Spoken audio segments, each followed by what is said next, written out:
The following content may not be suitable for those under the age of 13. Viewer discretion is advised.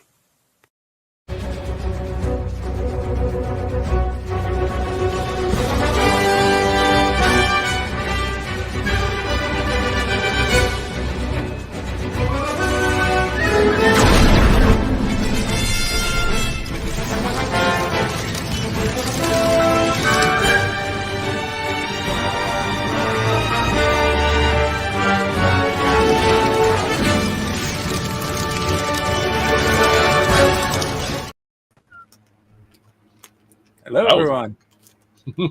Good evening, one and all, and welcome to a special Ultra Megatronus Presents, and this is the Bat Night Banthers. I am your host, Juan Sebastian, aka Ultra Megatronus. You can find me here. You can find me on Facebook. You can find me on X, Y, Z, chromosome to the fifth power. I don't know, whatever social media outlet you can get your hands on. If you see my face on it, that means you've been poisoned and tainted for the rest of your life. And I am honored to have my guests this week, and I'll let them do their intros. One gentleman that's not on yet, possibly because he's not feeling too good and may join us later, TF Fan Geek. Hopefully he'll feel better to join us. But with that being said, let me introduce you first to this gentleman over here, the man of the hour. Oh, me. Okay. I am GhostMax8 on Twitch.tv and on here. And yes, I still have to, post my old streams on here on YouTube. I just haven't gotten to it. I stream family-friendly games. Currently playing Lego Indiana Jones 2. I don't know which Lego game I'll play after that. I'm thinking The Incredibles. But I am a puppeteer, cartoonist, and real estate agent. Mostly cartoonist and real estate agent at the moment. But thank you for having me on the show. And thank you for coming on, man. And then this gentleman here, the cherry man himself of the hour. It's Jimmy G, and the place to be with the good, the bad, the awesome. You can find me on YouTube at that, Facebook, Instagram, TikTok at the food, the bad, the awesome, just because I can't spell. And then they took the name, the good, the bad, the awesome. So got to bring a burrito in there or something in some form. But I am here. I am not a real estate agent. I am just fat. So. No, you're pleasantly plump. Come on. We all have love here. You could be a real estate agent. A lot of me to love. Yes, there is. And we're going to do some swapping around here because if any comments come up, you guys, I don't want you guys to get blocked. Me, I don't care. Let my face get ugly on this one.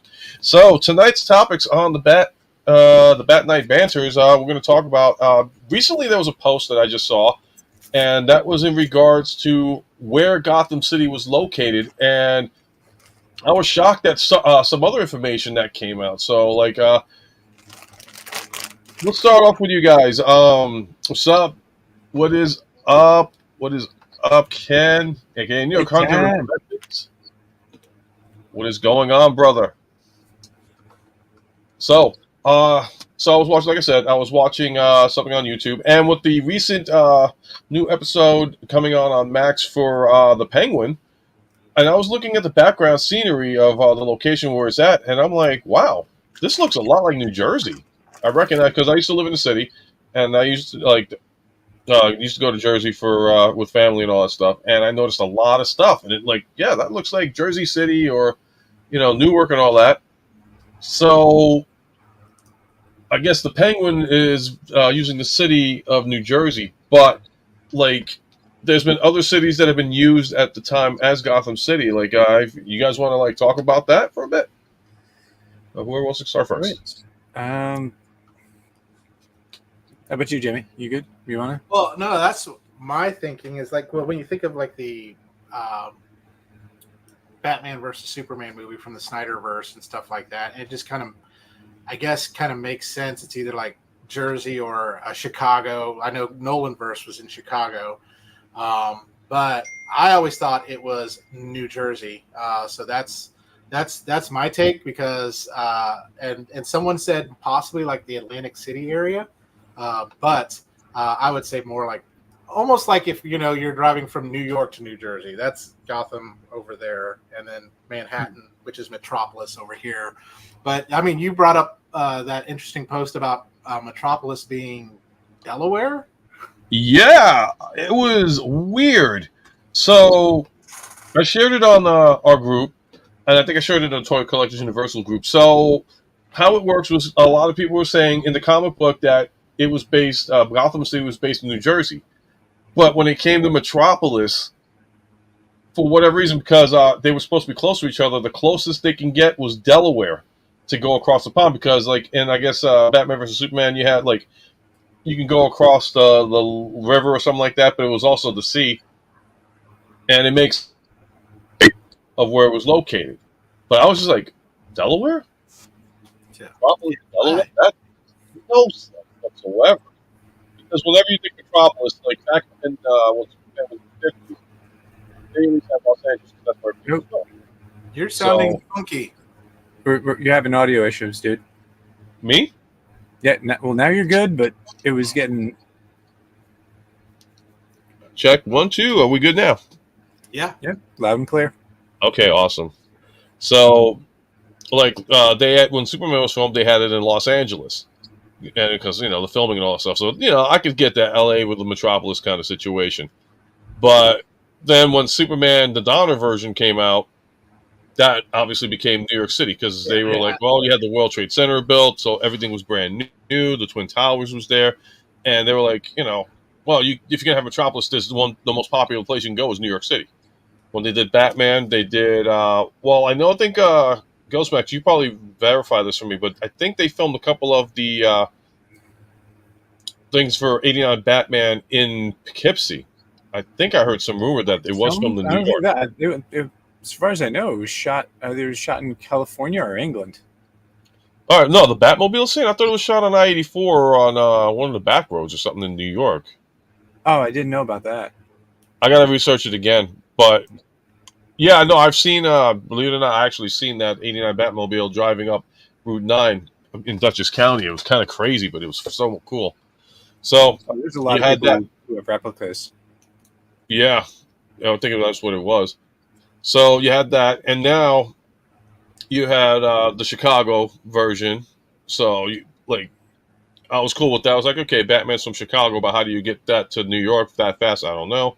They're probably Detroit, but Well, now they just kind of use different bits of different cities to make up Metropolis in the Nolan trilogy. yeah. But I thought it would be like a lot better just for it to be New York City and that's it. Because that's what I grew up on. I didn't know about L.A. until I started watching the George Reeves version of Superman. But I got no problem with the locations where they are, as long as it's Metropolis itself. I mean, when they did the Superman Returns movie, that was a mixture of everything and anywhere.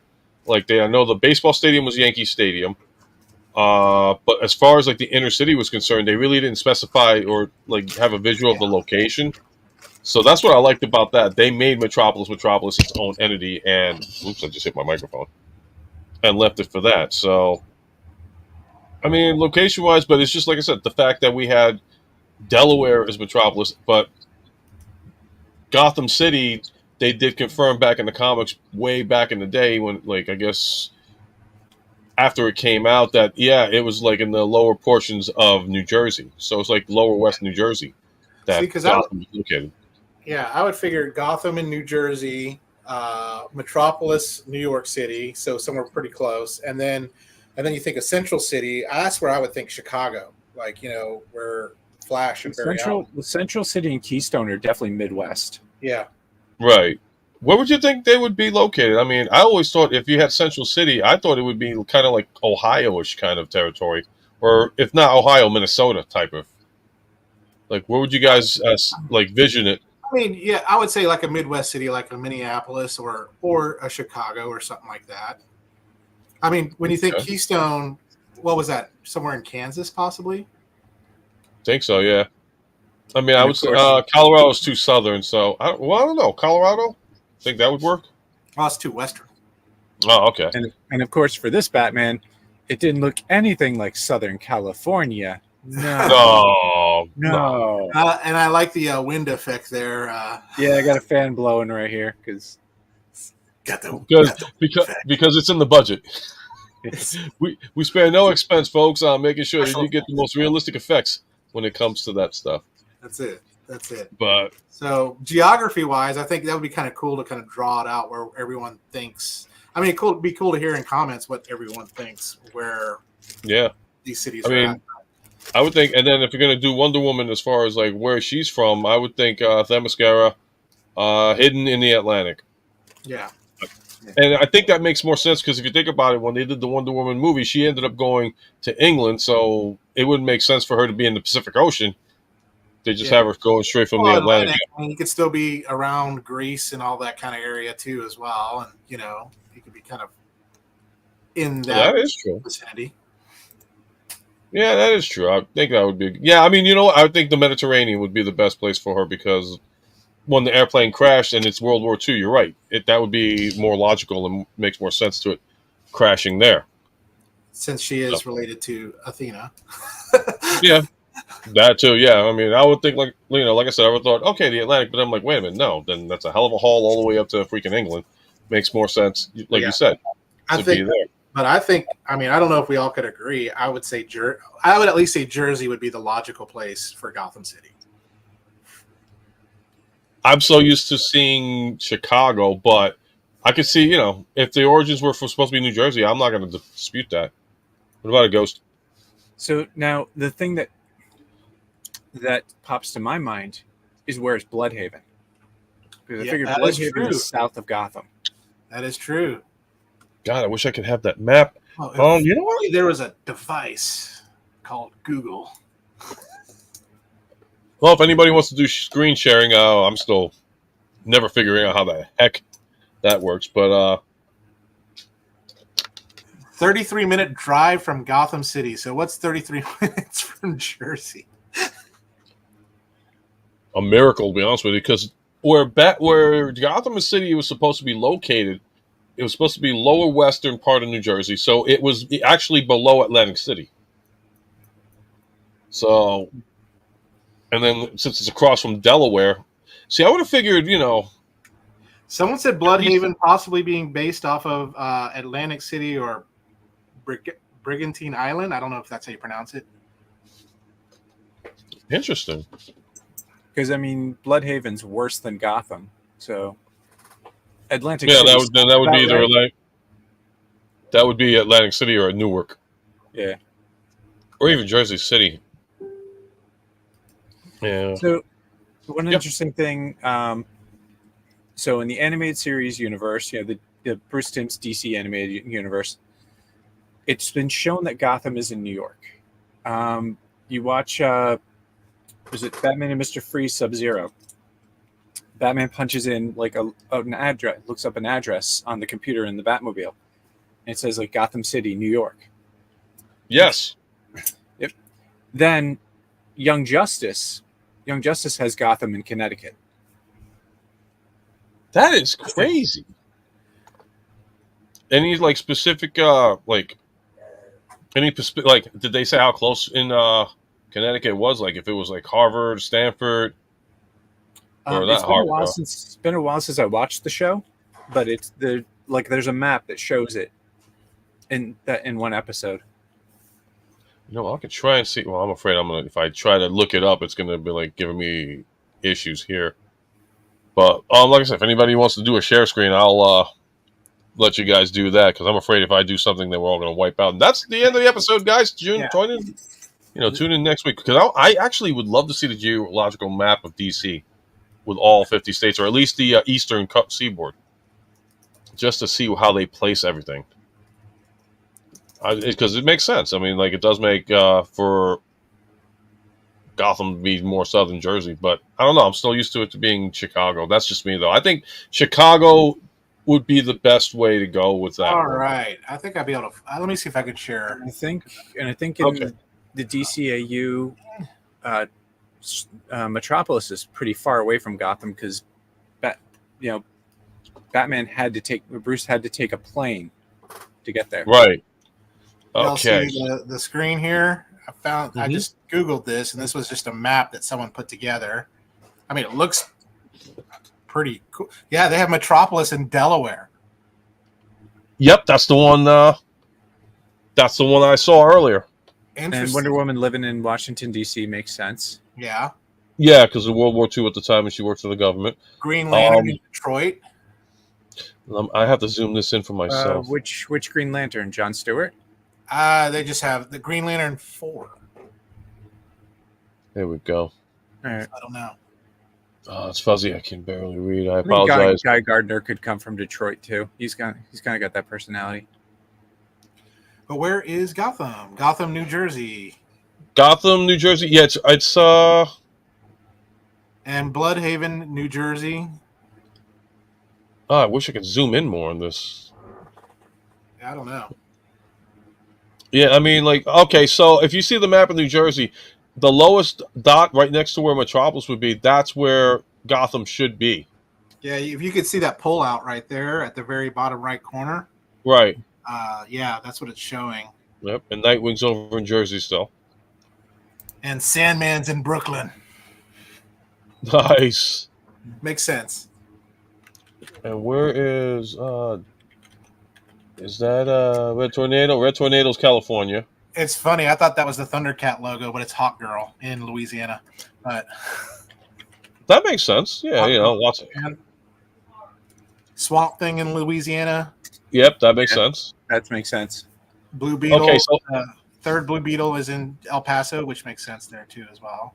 Green Lantern 2 in Coastal City, California. okay. All right. So, yep, Central City is Missouri. Yep. That is cool. Keystone City. Where is that located? Hold on. That is That's Kansas City. Kansas City. Okay. Yep. So that makes sense. Pine Ridge Indian Reservation. What state is that? North Dakota. Or no, South Dakota. Okay. Yep. El Paso is in Blue Beetles in El Paso. Yeah. Which is weird. Didn't the Blue Beetle movie take place in California though? I guess it depends on which Blue Beetle. Was it Ted Cord or Jaime Raya? Raya. Oh, I think it was Jaime. Jaime's would make sense. El Paso or Southern California could work for either. Right, but I think Jaime was California. Yeah. I'm not familiar with the Blue Beetle too much, except for when I saw it on the Electric Company years ago. That's how far back. Oh my god! You didn't watch the Oscar-worthy winning movie? I don't even remember. Remember Blue Beetle on Electric Company. I remember Spider-Man. No, Spider-Man was on there, and I think Blue Beetle was on there too. I forgot the actor that played him. It looked like Harvey Korman, but it wasn't. I have to look it up again. Green Arrow in Star City, California. Yep, that makes sense. Obsidian Manhunter, and that's looks like Yep, they're in Los Angeles. Animal Man, San Diego. Dr. Fate, Las Vegas. I think that's funny. That is really cute. Booster Gold in Arizona. I mean, it's a pretty cool map. Yeah, it's like I said. I guess I would agree with most of it. I just still have a problem with Metropolis being in Delaware. It's like we talked about before the show. It just reminds me of that scene from Wayne's World. It's like we could be anywhere with the green screen, like we're in Delaware. We're in Delaware. We're in Delaware. And both items are Connecticut. Okay, that's odd. And what else we got? Man of Bats, Raven Red, Flash 3. Which one is Flash 3? Was that Barry Allen? No, I thought that was Wally. Flash 3, I think Flash 3 is... It can't be Wally because he's the second Flash. Oh, yeah, you're right. I miscounted. Well, the original Flash is Jay Garrick. Yeah, Jay Garrick first Flash. So, yeah, Flash 2 would be Barry Allen, right? No, I thought Barry was Flash 1. No, that's Jay Garrick. It was Jay Garrick first. Oh, okay. With the metal hat and the wings. Oh, that's right. Yeah, you're absolutely right. Yep. I'm more familiar with Barry than I am with Garrett. Okay, so what else we got here? Captain Marvel is in he's in Chicago, right? And why I work this computer Wisconsin. on the Zoom. He's in Wisconsin. Green Lantern, Detroit. Oof. That's rough. Good luck. That's got to be Jon Stewart. Yeah, Green Lantern 2 was that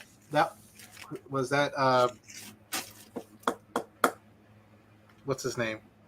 Oh, Guy Gardner? I don't No. think it was good. No, The other one. it's Al Jordan? Yeah, not Kyle Rayner because he's like the fourth or something. I think it was Al Jordan. Green Lantern. Yeah. So Because I thought Hal Jordan was at least California. And Jon Stewart I could see in Detroit. Oop. Did I disconnect from you guys? I hear you. Okay. Yeah. He's a cheesehead. That's funny. Yeah, no, even Ken, I thought Hal was the first one too. Yeah, no, Hal was the first one, wasn't he? Yeah, Hal is the first from the Green Lantern Corps. Right. There was a Green Lantern before him who had the abilities based on a different system, and why am I not remembering his name? I think it would all right, so the first Al Jordan was the original, was the second. Alan Scott was the first one. Alan Scott.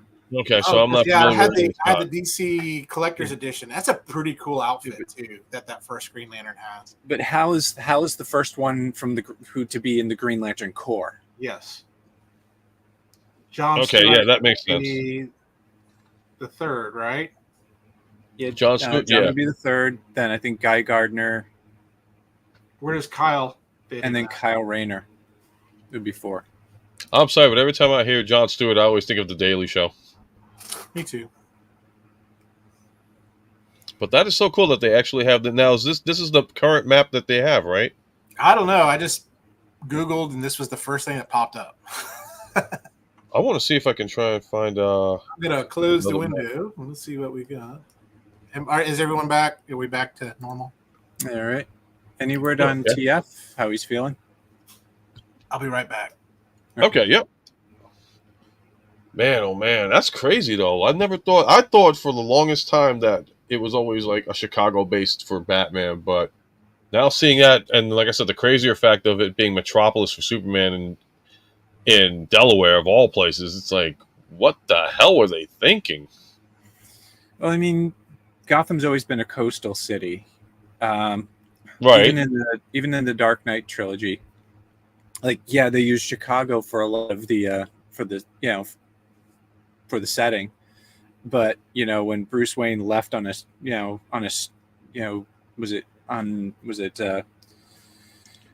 shipping boat, in Batman Begins, he went across the ocean.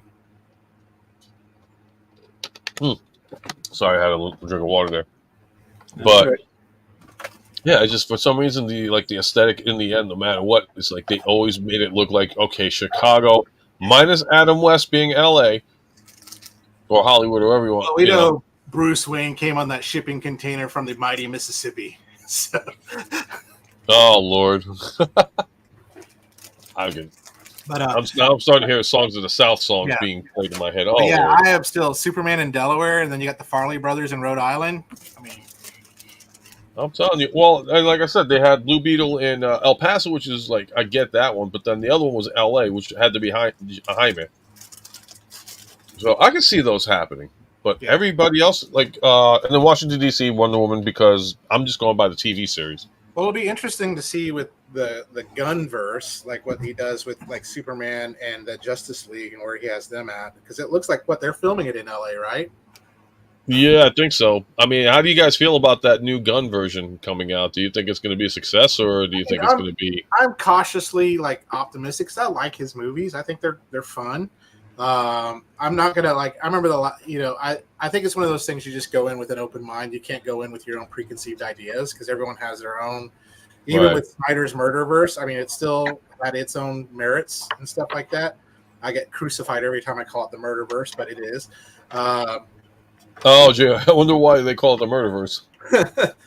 Let's see. Superman, who never kills, killed. Batman, who's not supposed to kill, killed. Drops a lot of bodies. Drops a lot of money. Wonder Woman. Then I saw the scene. What was it in Batman Returns where he takes that, where Keaton takes that bomb and straps it to the dude, and Well, there was the explanation like that for that is a quote from Tim Burton around when his version of Planet of the Apes came out. Anyone who knows me knows that I don't read comic books, and I'll never read anything written by Kevin Smith. Ouch. There's a story behind that Wow. too. And Yeah, I heard them two are not. You won't see them at a Christmas party. That's for sure. No, like so the short version of it, they went to Kevin went to see Tim Burton's version of Planet of the Apes, and the whole thing with like the Lincoln Memorial with an ape's head on it. Yeah. Right. He did a similar thing in the comic Chasing Dogma. Okay. And That's right. so he knew the reporter, and they were talking about it, and they were just laughing and saying, he's like, you know what? Let's just say let's just say I'm angry and I'm seeking legal action. And they're laughing about it. And none of the joke translated in the article. Oh. And he called Tim Burton, Tim Burton's publicist, for a statement, and first nothing. And then the publicist calls up and gives that statement. Interesting. That's funny. Yeah. Oh That's man. funny. I mean, the one thing is that okay, Burton never read a Batman comic book, and I think like the dynamics of the movie coming out in '89 defined what Batman would be today. Where you have the original comic books like the World War II series guys, and that was the first. Actually, that was the first series that introduced the Batcave, which was kind of like, wow, that's pretty cool. They introduced Robin. That was pretty cool too. So then you had, because of the war, the Vietnam War and all that stuff, Adam West wanted something positive. So you had the Bright Knight. Never argued. That's the Batman I grew up on. Then Burton does his version of the Dark Knight, which was like, okay, yes. Here's a guy who just did Beetlejuice, and before that, or actually after that, he did Nightmare Before Christmas, right? Or did that come out after Nightmare Batman? Before Christmas came out in like 90. That came out after Batman, right? Or 94. Yeah. He did Beetlejuice before Batman. Right. And I think before that he did Edward Scissorhands. Mm-hmm. Yep. But no, if you really look at it, he's Burton basically did his take on what he saw in '66. Right. Totally different world from what you saw in 66%. I think it also had enough campiness to it too, even though it was a darker story. It still had that the fun of the Adam West a little bit, that quirkiness. Yeah. Right. So, which I love. I mean, '89 Batman's going to be my Batman. I mean, he is. That's the one I grew up on. I mean, I grew up on Adam West because that's what my dad watched. Whenever we were watching cartoons, Saturday morning cartoons, he would come in, and then it'd be Westerns. And then if Batman came on, that was it, right? And so that's how I began to love Westerns, Batman, and Star Trek, because my dad watched it. And since I couldn't watch my Gummy Bears or any of that stuff, I had to watch that stuff, which ended up being great. So you missed out on the Gummy Bears? Huh? No, not my dad. Okay. Okay. Sorry, I misheard you. I'm sorry. But yeah, who did watch the Gummy Bears? I loved the Gummy Bears bouncing everywhere, here and there. All right, anyway. Now that song's gonna be stuck in my head, and it's the worst part. Oh yeah, the Snorks. I mean, what was the other cartoon that I really? Kids Incorporated. That was live action. Yeah, it was great. And then of course we always knew that from 10:30 to noon was Bugs Bunny, and so an hour and a half. But if my dad was up, it was Gunsmoke, Star Trek, or whatever old show was on. So and you notice they all kind of like had a Western theme to it. Yeah, Wagon Train to the Stars, which would be Star Trek. Thank you, Lucille Ball, for that, because if it wasn't for her, we wouldn't have had Star Trek in the first place. Yes. She took a shot, and that shot took off big time. But yeah, he introduced me to that Batman, and that was great. But then when '89 Batman came out, and that poster that just had the logo, that was it. Oh, yeah. Nicholson had first, billing, and then Keaton had second, and then it just was so cool, so awesome. I remember that. If they were to redo an '89 Batman, they can use Jack Nicholson's son. Like, I don't know if you guys seen him in the upcoming movie Smile 2. They have like this like picture of him, and it's in like white, and it's like a bunch of cut frames. And if you can't tell that's Nicholson's son, then you're drinking the Kool-Aid, because he looks exactly like his father. I would still want. I mean, I'm telling you, I just wish, because I knew that was in the works with Keaton being old Bruce Wayne for like a Batman Beyond. Right. And almost happened. It almost happened. Almost. And man, how cool would it have been if they could have brought back like a Nicholson to, even though supposedly Joker dies in '89, but how cool they could have written it in that he didn't, and that would have been kind of cool to see. Oh no, that fall killed him. Yeah, that fall killed him. You never know, but Joker never dies. He never dies. Just like nobody ever dies. Well, apparently there's 3 Jokers. True. In the comics. Yeah. Arthur Curry being the third or the second or the first. Well, no, I don't know what the order is for that one. No, Arthur Curry is Aquaman. Yes. No, I'm sorry. What was the one that Joaquin Phoenix is playing? I thought his name was Arthur. Arthur Fleck, but no, comic. Thank you. Comic-wise, there was a few years ago, Batman was sitting on the chair of crap. I can't remember his name from New. Was it one of the New Gods? Mm-hmm. Darkseid. What? Oh, was it Darkseid? Was it Darkseid? It wasn't Darkseid, was it? No, I think Metron. He was sitting on Metron's chair, which has all the knowledge of the universe, and he asks, "Who is the Joker?" And the reply says, "Which one? There are 3." That's where the 3 Jokers comic came from, right? Yep, that's what led to that. Yep. Why not? 3 Jokers, 3 Catwomen.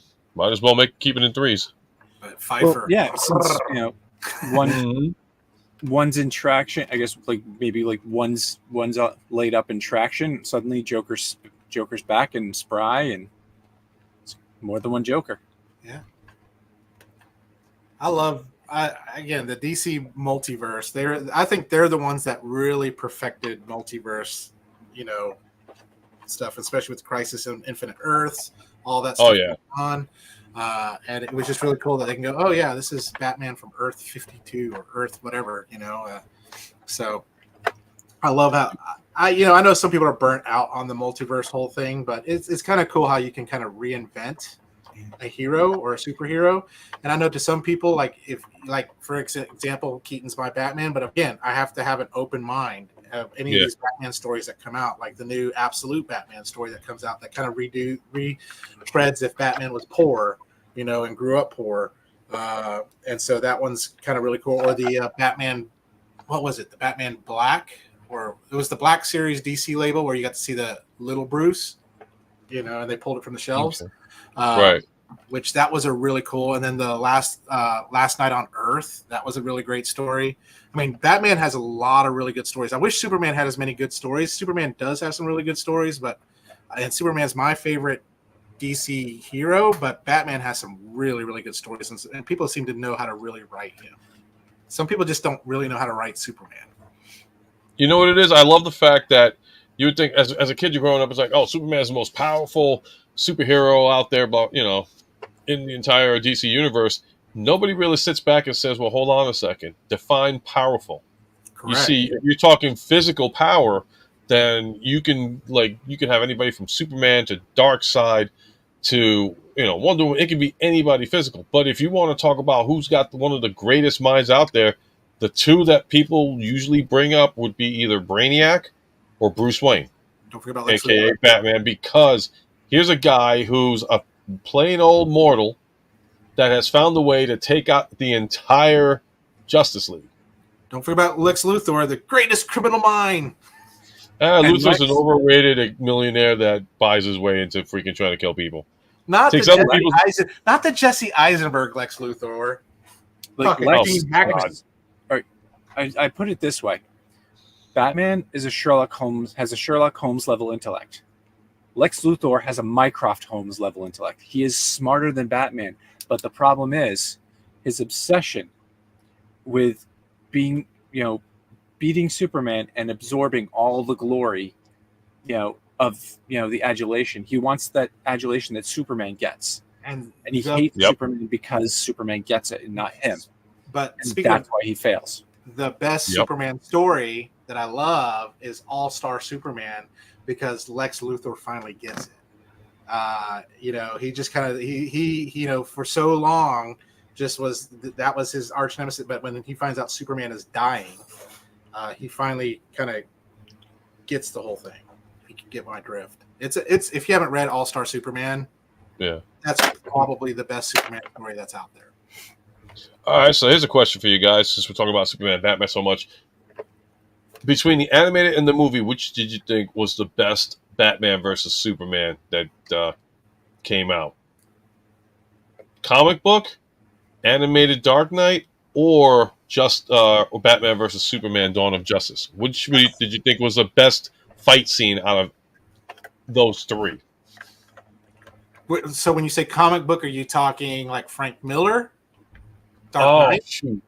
I want to say Frank Miller, Dark Knight, yeah, but I know there was another one. I forgot his I name. mean, there's been multiple battles with No, Superman. I'm like talking about the original first battle. Like if you had a first battle scene between the comic book, the Dark Knight cartoon, and then Dawn of Justice live action, which do you think was the best fight?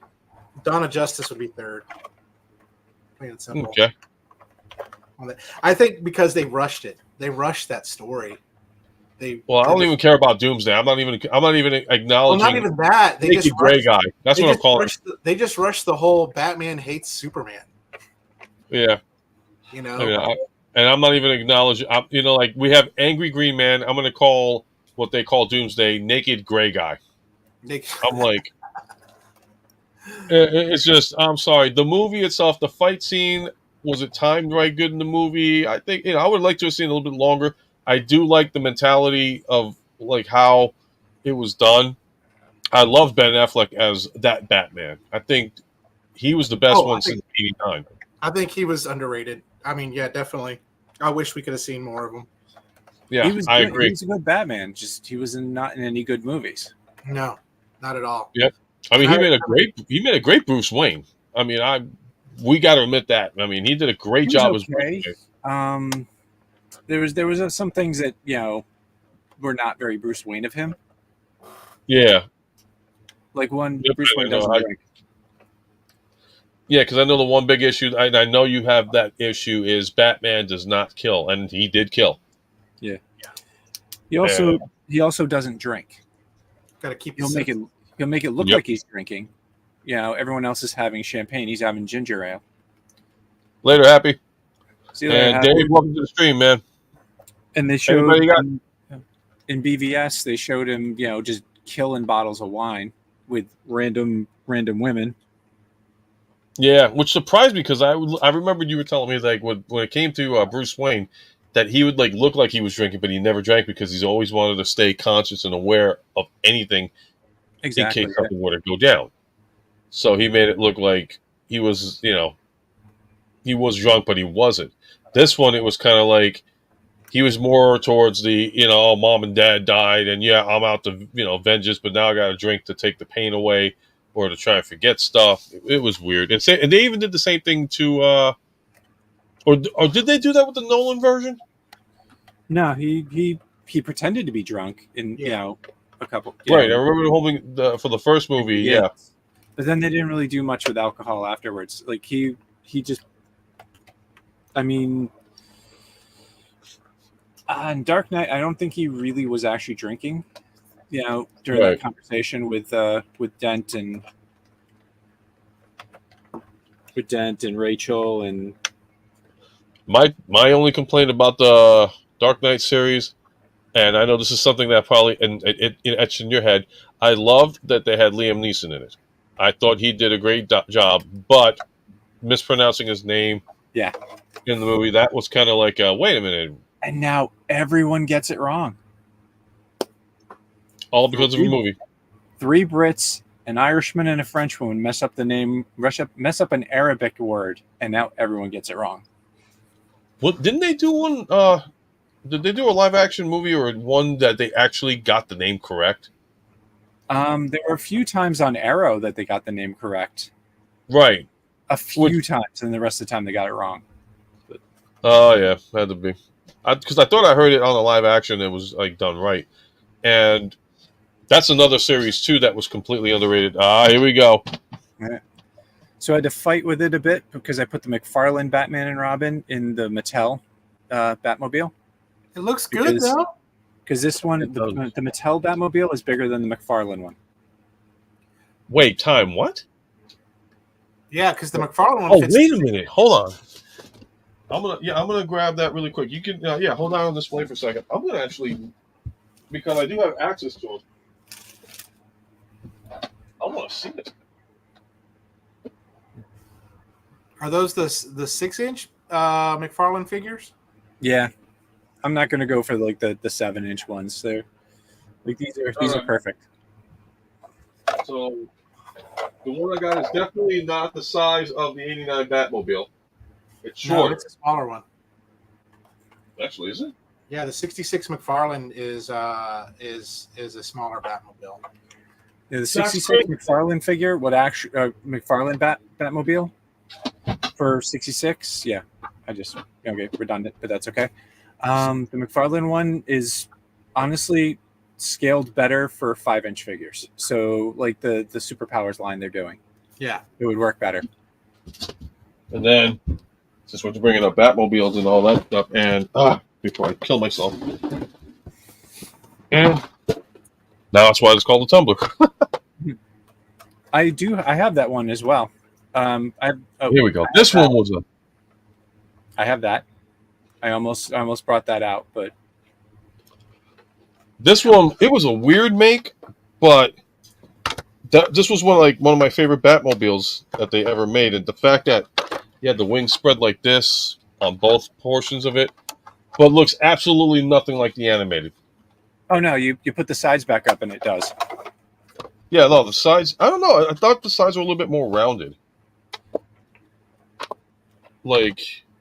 Yeah, that's how it looks. Yeah, you put everything this back up. Fine, but when you have the wings spread apart, it was like They just made the wings come out as a toy feature, along with the little disc launcher. Yep. Okay, let me zoom back in. I'm not hogging the show today. But yeah, that one Kenner made, and that was really good. That was really good. Yeah, like the Mattel one for that series, that just did it equal to the '89 Batman. I was like, it kind of like measures up, but as far as the figures go, the 6-inch, I think I got the 5. Yeah, because the ones that came out in the 2-pack was a 5-inch. Because I got the Batman, Batgirl, Robin 3-pack. So that's the 5-inch, if I'm not mistaken. And for 66. I'm just giving. Wait, Mattel I'm not going 66 after anymore. Yeah, hold on. Let me get it really quick. I think the Mattel 66 one are 6-inch scale. Yeah. No, Happy left, but Neil Adams comic Batman. Yes, I agree. It's a really great one. I definitely want to see more Pattinson Batman. And I apologize for being on screen, everybody. Yeah, no, this is the Mattel one, and let me put it next to the.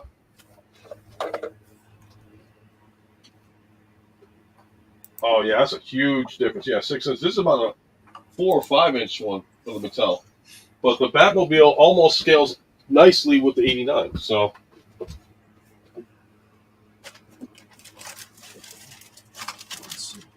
Yeah, no, 6-inch, and then the other ones are 4-inch, so it's kind of weird. So now I have to debate if I'm going to get that Batmobile or not. Which one? The McFarlane Batmobile. I'm debating on getting that now. What, the 66 one? Yeah, I mean, like I said, I'd pass, man. You got the Mattel one, which was definitely better. Okay, then I'm staying with that one. Yeah, because I size up that the Adam West Batman with the current McFarlane line. And it's like 2 different sizes, like Andre the Giant, like versus Macho Man Randy Savage size. Well, the multiverse one is 7-inch. Yes. This one is 6-inch, and it's in scale with the Mattel 6-inch ones. Okay, yeah, because I think I got that the same time you got yours. Yeah. I know Walmart they had it, and now and I missed out. I'm so stupid on this too. That I missed out on the Batgirl Bat Cycle. I still have to get that. They had it at Walmart for $20, and I passed on it because something else came out that was a little bit more like, oh yeah, I'm not gonna get this unless I get it now. So I'm hoping I could get it back from Walmart.com. If not, then I missed out, and maybe Newburgh Toy Show is seriously. Seriously? You're being called. What is it? Oh, nothing. I just spot something. Is that the one from the order that they did for the spotlight, or for the No, popcorn spotlight? it's a pen that I got, like a light up pen that I got for Christmas okay. last year. The pen part doesn't work, but the symbol does. At least something works out of it. That's cool, though. That'd be great for like figures, figure animations, and all that stuff. But so, what do you think is the best Batmobile they came out with everything that's been released? Comic book, movie, TV. Like, what's your like? I do have a very warm spot in my heart for the DC Direct animated series Batmobile and the Batwing. Yep. It's gotten. I mean, McFarlane did a re-release of it. Yeah. Yeah, And I missed out on that one. I just picked up the McFarlane animated Batmobile because I didn't get the DC Direct one. It's the same one that DC Direct released like 10 years ago. Yeah. Does that have the noise effects and all that stuff in that one too, or lights? But I don't There's think lights. Yeah. Oh, that's it. Yeah, for that, it might as well. I'm happy with the one that came out back in the '90s. Then. And then McFarlane has the pre-order for that Batwing. Is that the same as the DC Direct one too? Probably. I have that too. I don't know, man. The lights are really nice on it. The Batwing has lights too. Right. I didn't bring down the other Batmobile too from like Batman, the new Batman Adventures. I have So that one. Yep, because you got the Batman animated series, and then they went into the new Batman Adventures one, and I have that one, and I thought that was a really nice design. Yeah. But I have to say, I did fall in love with that one from the Batman animated. But what do you think, Jimmy? What's your favorite? It's 89. Well, he's like, did you really have to ask that question? Yeah. Really? 89. I mean, 66 was a great one. Again, 66 was the one I was introduced to. There really wasn't a lot of real iconic comic book ones that I really liked. I mean, Yeah. But the 89 Batmobile, because that was just like, here it is, live in the flesh. I'm Batman for Gotham. So, which figure is that? Is that the figure arts? Yeah, the figure arts one. Yeah. Okay. It was What does pricey, that go but for? really worth it. What's the running price on them? I think like $70 when I got them. Wow. How long ago did you get them? A few years ago, and I also had some Amazon gift cards. So Because I bought the Flash Keaton, and it was $70 when he came out. For the Flash Keaton? Mm-hmm. They were out. I'm surprised because, like, I got him from Walmart, no problem. No, the figure arts. figure arts. Oh, the figure arts. Okay. Yeah. My mistake. I'm sorry. Yeah, McFarlane. Yeah, it was pretty easy on that. But yeah, 89 Batman, Batmobile. I mean, I like them all. They all have their different kind of characteristics. I even like, again, I do like Affleck's too as well. I thought it looked cool. You know what's crazy? The Batman. When they did the Flash version of like out of all the figures that were hard to get, definitely the hard one to get was Batman with the mask, and then the Flash with the Batman suit. Yeah, Those were the two hardest figures for whatever. And I saw it originally when it first came out, and I'm like, oh, that's not really going to sell because that's not really the Flash one. I'll get it later. And then it's like, nope, I ended up paying $30 for it later on. I've got the unmasked Batman and the one with the mask. The unmasked one, he looks like a retired NSYNC boy band singer. So. I did buy the unmasked one. Saw the movie, or no, I tried to get some of the other things and couldn't get them. And I think I gave you the unmasked one. Yeah, you sold me your. I think you sold. Yeah, Yeah. you sold me that one, and then I ended up getting the other one online because I was determined to get it. I was like, all right, one way or another, I'm getting these Batmans. It's Keaton. I'm not going to see it again, and then all of a sudden, hey, guess what? Batmobile, boom. Of course, the Beast Kingdom '89 Batman is pretty nice, but it has weak forearms. But again, Right. Beast Kingdom Nicholson Joker. Mm-hmm. It's up on my top shelf. I'm gonna grab it again. Yeah, I'll put you on a Zoom mode while I go grab something really quick. I mean, I would love to get those, but price-wise, it's like, wow. Every now and then, you can snipe an eBay auction and find it for cheap. Yeah, I mean, definitely. I mean, I got lucky on the Joker from the night version. That is beautiful. That is pretty Joker. Yeah, the soft goods, and it comes with two different faces or two different heads. One where he's more laughing, but yeah, it's. I'm surprised they didn't do like the third face where the makeup ran off of him. I wish they would have. I'm just surprised they were able to get Nicholson's likeness because he doesn't license that too much. Yeah, no, they must have offered him a hell of a pretty penny for that one. The Kenner one from Dark Knight Collection looked really close. Yeah. Yeah, let me see if I can grab this one. I'm still holding out hope. Maybe McFarlane might get it, but you never know. But then again, it'll look like the McFarlane Superman, which is not that great. Sorry, you guys, for keeping you on that. I do want a good Christopher Reeves Superman though. They made one, but man, you're talking freaking license your house. I would love to finally have a 6-inch Christopher Reeve Superman figure. That would be so good. Did y'all see the Kingdom Come ones that I did? Of Superman and Shazam? Yeah, I saw it on Facebook. Yeah, if you want to show it again. Yeah, I'll bring them out. See, this is the one thing I didn't like about. I'll zoom in on mine. The one thing I love the fact that I got this, but as far as his face is concerned, it was like. It looks like he did it that way. Yeah, it's like, what are you looking at? It's like, tell me why. Oh, yeah. Now it's going to be stuck in my head. But aside from that, I do like... Tell me why. Yeah, but then you got this one, which is weird. This is the helmet... Number 5. I never... He's the one that killed my brother. And it's weird, because like this is the armor that looks like it's from 89, more than the 89... It's like a mix of the. Looks like a mix of the armor from the first movie and the armor from the second movie. Yeah. Yeah, and that's what it is. And the one thing that they did, like if people didn't notice, when you get the '89 Batmobile Batman, that the emblem is like not painted around the circle in black. It's actually still gold. But this one, they did it right. And they said if you take the head off of this one and put it on that one, that it would actually make it look better. Big M, what's going on, man? How you been? Let me get my ugly face off of this one. So we're talking Batman. Hey, Big M. Not the Batman. Big M. Oh yes, here we go. That is beautiful. That's Shazam. Or Captain Marvel. Sorry, I got called out for calling him Shazam. But Yeah. like, whatever. Hey, he was Captain Marvel. And then the Kingdom Comes. I mean, these look just like they popped off of Alex Ross's artwork. Yeah, no, That was an epic fight, man. It was so good. And then when he got him to turn back into Billy Batson.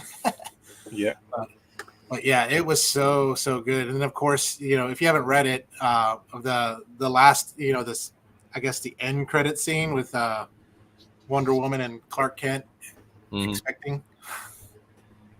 But yeah, that's just now the only issue I had was on their website, Pop Mart's website, it shows 2 different faces that you can get, but that's only exclusive to a Pop Mart store.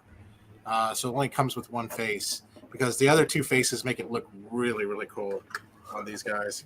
But I wrote Pop Mart. Hopefully I said, hey, can you send it to me? I do reviews. I try to throw that card in.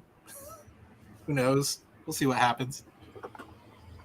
I'm hoping. Now, here's one thing I would actually say, because I'm thinking hopefully in 3 years, they will do the Christopher Reeve Superman if they get the licensing for his likeness rights, and that would make sense because the Superman came out in '77, and that would be perfect timing. 50 years of Superman. 78. 78. Yep, I was 1 year old. Okay, yeah, that's right. Star Wars was '77. Yep. Superman was. I thought it was. I don't know why I thought that was always '77. But no, you're right. Thank you for correcting me on that one. Then I'll need a So hack. 78. So now we're gonna wait. Now you're gonna make me wait another year. Thanks, Matt. But then I'll need everything else. I'll need a Terrence Stamp Zod. I'll need a Gene Hackman Lex Luthor. Good luck with that one. I mean, Terrence And Stamp. Ned Beatty. We need Ned Beatty as Otis figure. Yep. And Mrs. Tessmacher. Tessmacher! It's Tessmacher! That felt good. An Eve Tessmacher figure. You would need all of them. You need Which Perry version? White, you need Jimmy Olsen, Lois Lane. Oh, Because God. they were all just freaking iconic. The cast for those movies were just so freaking good. You know what I would love to see, because you whipped up the Kingdom Come Superman? I would like to see Brandon Routh in that suit as a figure. Well, that'd be He cool. kind of did wear that suit in Crisis on CW. You know what I'm saying? Have him released as an action, like a McFarlane figure. Yeah. With the likeness and everything, the whole 9 yards. I think that would be a nice little homage to. Because that would be a great homage to. What was this line that had? Duh. But I would love that. I mean, this is one of my favorite Superman suits. Is the Kingdom Come suit. And The Mattel line, and I'll say this. I'll zoom in on you first, Matt, because you had yours figure up. and so this one is the one from NECA. That's nice. More of a showpiece than actual actually really a posable piece. I don't believe it or not. I do not have any NECA figures or Mezco or any of those. Interesting. The NECA figure that I got was the Joker one, because I was watching somebody and they were talking about how it scaled well with the McFarlane line. So I was like, and I'm like, okay, that does really work out so well with it. So once I get everything set up, I'm going to do it. But this is one figure. Go for it. Well, this is one figure, though, that Mattel did that I actually liked and I thought was a really good likeness. And that was of Melissa Benoist, Supergirl. In season 1, I love this figure. I mean, I don't think they released another one after this. But DC Direct made one, but not that's essentially the same costume and better sculpt and paint. Yeah, this I thought was a better sculpt and paint. I never understood why the legs were darker, but I'm thinking, okay, they just had her in pantyhose and they called it a day. No, the DC Direct one was better. It was like I thought she had I thought she was wearing pants. I don't know. No, they didn't do. They didn't do the second costume. Okay. Yeah. No, the other costumes were okay, and then I was like, I guess I have to get used to that or something like that. But that to me, when I found her, I was like, thank you, because I love the series. Like season 1 and 2, I loved, and I loved the direction they were doing it. I should have gotten the Grant Gustin. That's the one thing. Yeah, I gotta find the Grant Gustin Flash. I have several Grant Gustin Flash figures. He's going to be at MegaCon coming up this year. Nice. The whole Flash crew. Tom Cavanaugh, Grant Gustin. I forgot the name of the other actors, but yeah, all of them. Is he going to be supposed to be coming back as a Flash? Who? Grant? Is he rumored to be coming back as a Flash? Someone want it. Someone brought the rumor of Elliot Page, or is it Elliot Page now? I forgot. That would be interesting.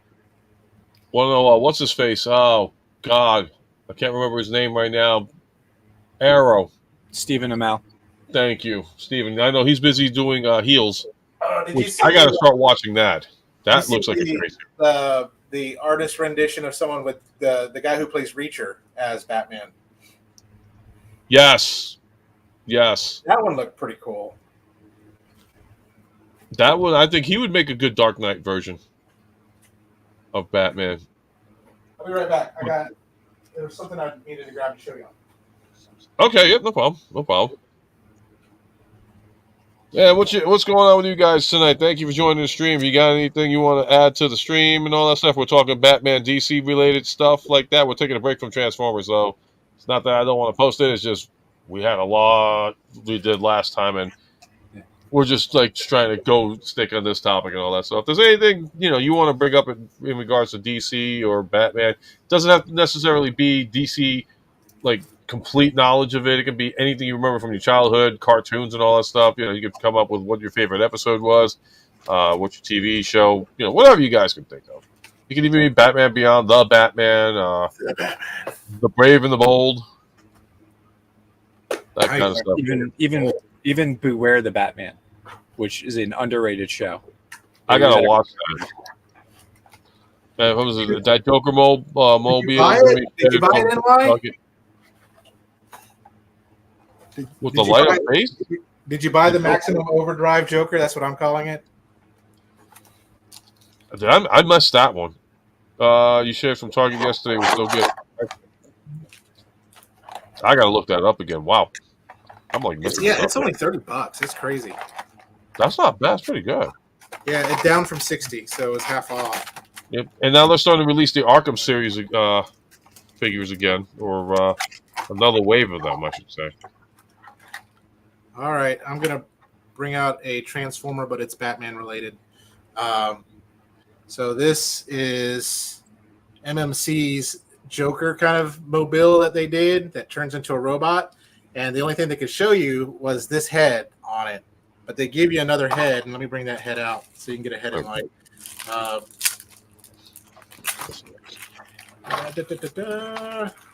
I bagged it all up after I did the review on it, but I need to get them out because they have a Batman one too as well. But it comes with this long crowbar and the long gun and all that stuff. But the head that you can replace it with is. Oh, that's weird. I gotta zoom. Hold on for 1 second because I gotta actually zoom in more. That is insane. That is cool. So when they were doing all the promotion for this TFCon exclusive figure, they couldn't show this head and they couldn't show anything because of licensing. But that's the head. And then there's this bot here, which is the Batman version of the robots. So very, very cool. And of course, it comes back to Transformers. It does. Yep. Sorry, I had to do it. No, it's okay. It's still Batman related. We're good. It's Batman related. It's got a freaking cool crowbar with it and the long gun. So is that a Robin beaten crowbar? Absolutely, the one that my parents would not let me use the 99 cents to call and make sure that I think I could have saved him with my 99 cents. Would have saved him. But, well, 1-900. God, yeah. That was so bad that people hated Jason Todd that much that they were willing to pay money to have him killed. Wow. In the long run, he's awesome as Red Hood. Absolutely. Absolutely. I think that's what the whole, like, I didn't read too much of the Red Hood and all that stuff or Jason Todd story, but listening to what other people say, I'm thinking that DC did that on purpose, like set it up to where you want to hate this guy so much that they'll kill him off and bring him back as a villain to where you start to love him again. Him as Red Hood, that was an idea that came along much later. But yes, I don't know, just no one liked the way he was written as Robin. And I gotta be honest, he wasn't that good of a Robin. He was not. And he was whiny. He was a whiny. That's why everyone. Wrong topic. I'm not bringing Star Wars into this one. That's another episode. But that was a brutal like killing scene. Just like Joker just beating the tar out of the crowbar. Did you watch the animated versions of that? I have not. Joke and no, I did watch the Killing Joke with where he with. I'm not Killing Joke. Because that was with Barbara where he under the Red Hood. Hey TF. What is up? Hey guys. How are you? How you feeling? TF, you missed the Transformers portion of this. Better than I was 2 days ago, but I'm still hanging in there. That's good. So we've been bringing up a lot of topics. We've brought up. Ask him where he thinks Metropolis is located. Yeah, actually, you know what? Yeah, what he just said. Metropolis? Yeah, where do you think it's located? Oh, that's the city Superman protects, right? Yeah. Well, What state? What if there was a map of the Uh-huh. United States and Metropolis was on it? Where would you think it would be?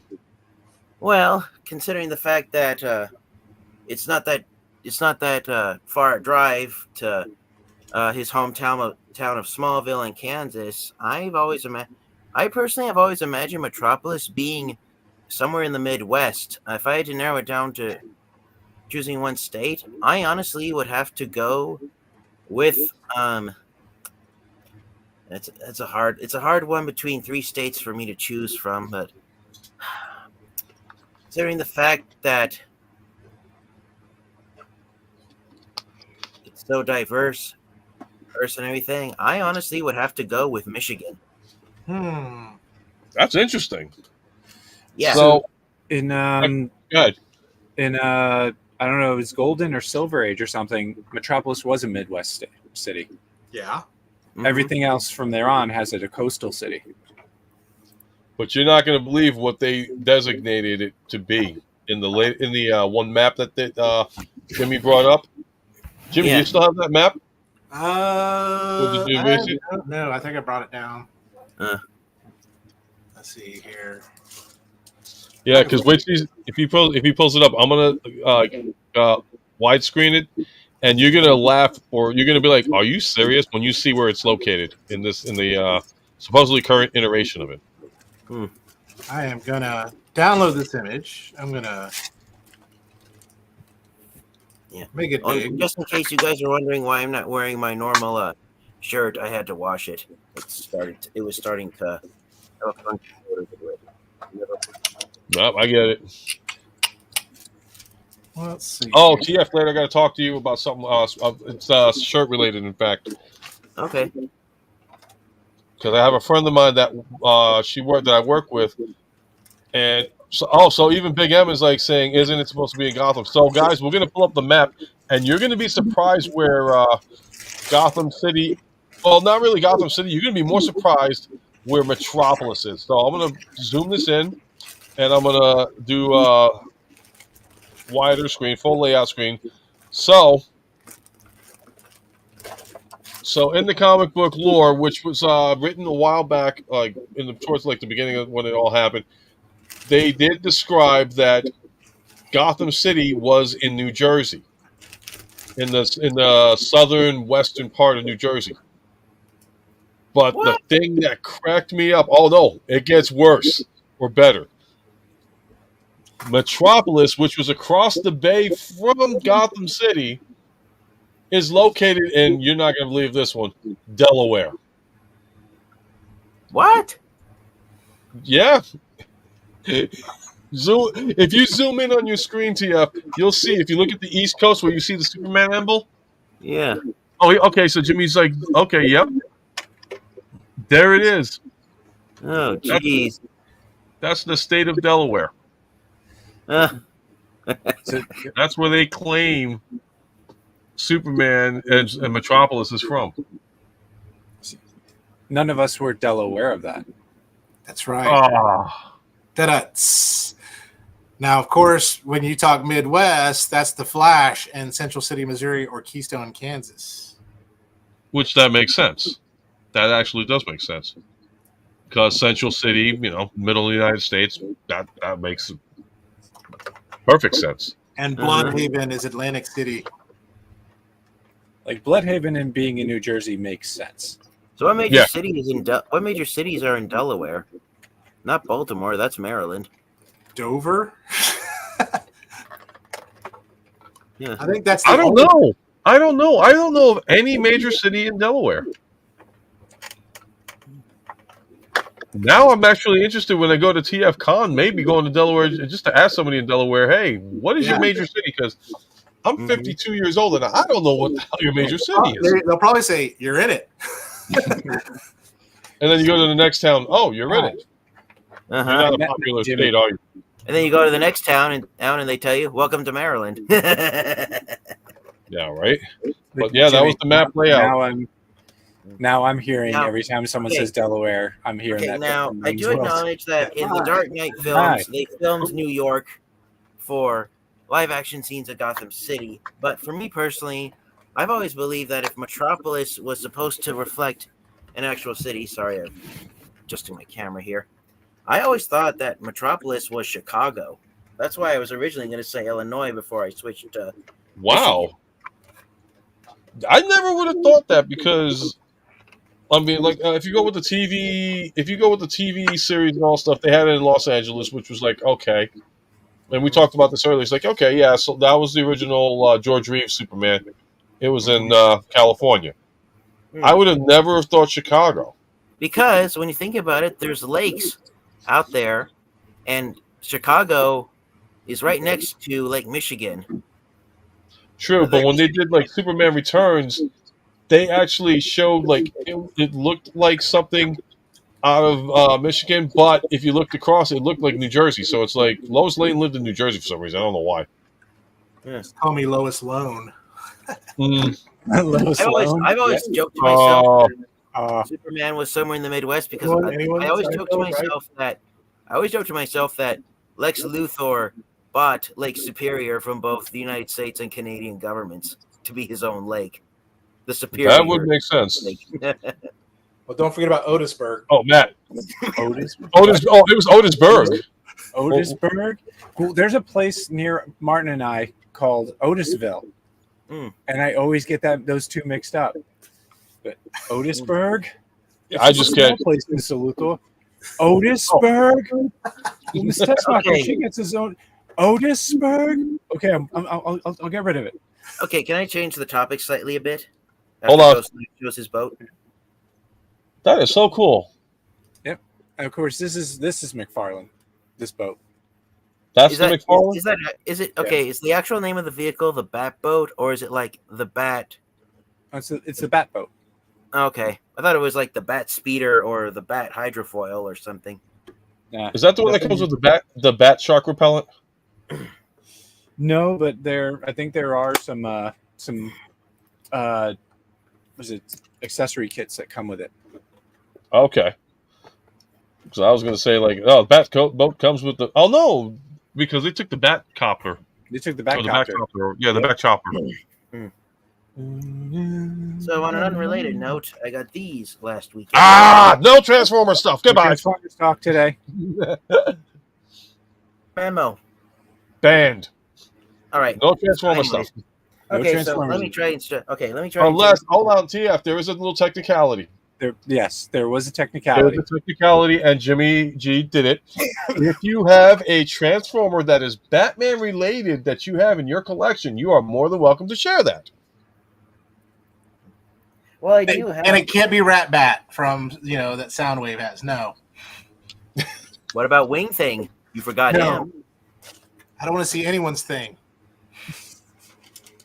Okay. Ain't Well, that anyways, something non-Transformers related I want to ask, which is it's kind of off topic, but it's kind of related to what we're talking about right now. All right. All right. I'll The location of the most hard to find city in America. Are you guys ready to hear me ask it? Go for it. Where do you guys think Springfield is located? Now, the Springfield from The Simpsons? Yes, from The Simpsons. What state do you think The Simpsons live in? Where It is has never been specified. Massachusetts. There's all sorts of weird stuff that tries to give you hints. Again, that whole thing where they said you can see all these states and they name off just the random states. Yeah, but none of them are geographically next to each other. They're not. Like Actually- in the Simpsons movie when Ned Flanders takes Bart to the state line. Actually, Massachusetts, and this is the theory behind it all. Is it And because this of is going to Family be the Guy? most ridiculous theory of my answer. It goes back to the episode of The Simpsons meeting Family Guy. And the Pawtucket beer? That's the Duff Yep. beer. That's in Massachusetts.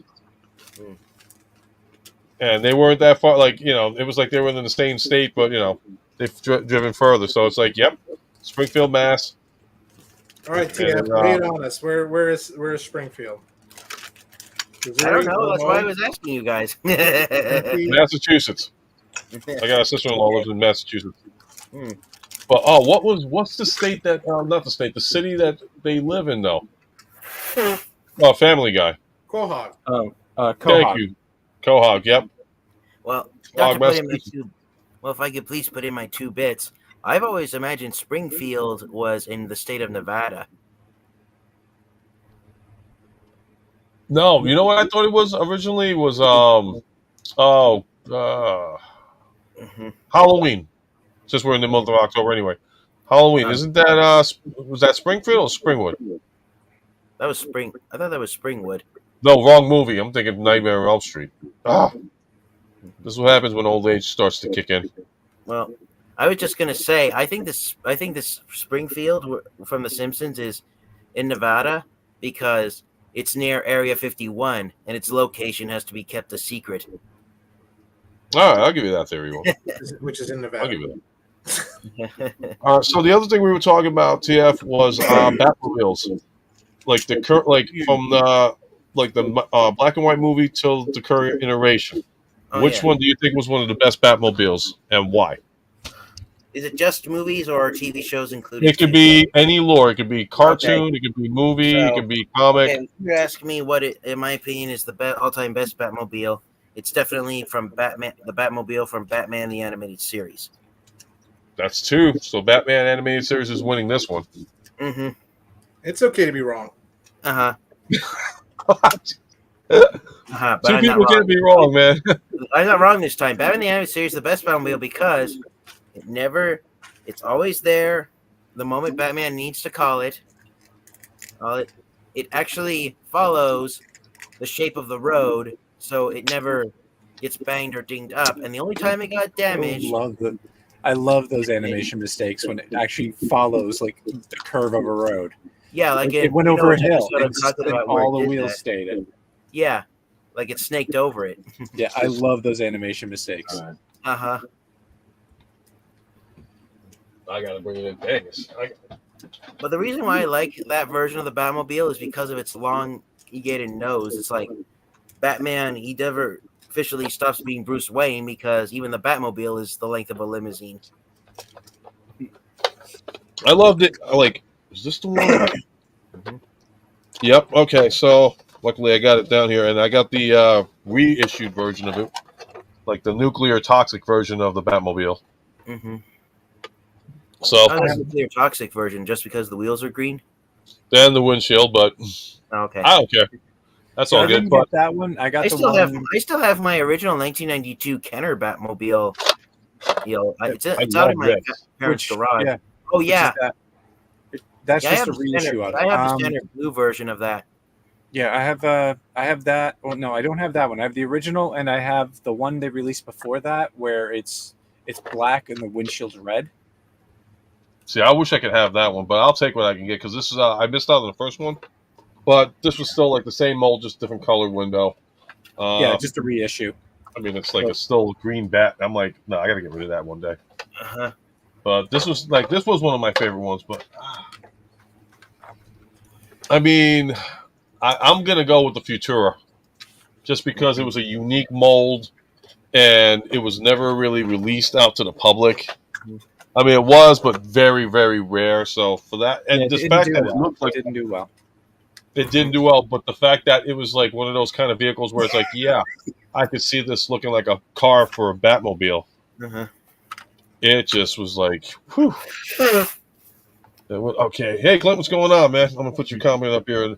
I'm a comic book guy from The Simpsons, but 4 Brave and the Bold cartoon with the red. So that's another interesting topic too. Like, what is the what's everybody? I'm gonna start off with Jimmy, and then I'll go to UTF, and then I'll go to Matt. What is your favorite lore comic, cartoon, TV, live action? So I'll zoom in on you, Jim. Comic book. Comic book. That's where I fell in love with Batman. It's comics. Just Okay, all, cool. again, the great stories. Just recently with oh gosh, what's his name? Donny Cates' run. Not just recently, but that was such a great run. Frank Miller, of course, he hates Superman, but anyway, he redefined it with Batman Year One, which was really, really great.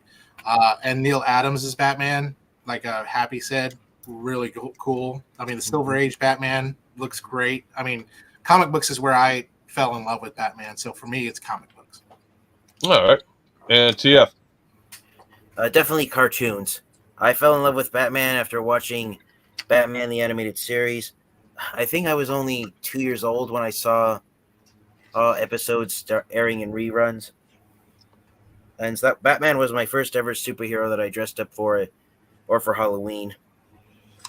And so the fact that the Batman the Animated Series was so popular that they did the sequel series, the new Batman Adventures, and then it was tied into the Justice League cartoons.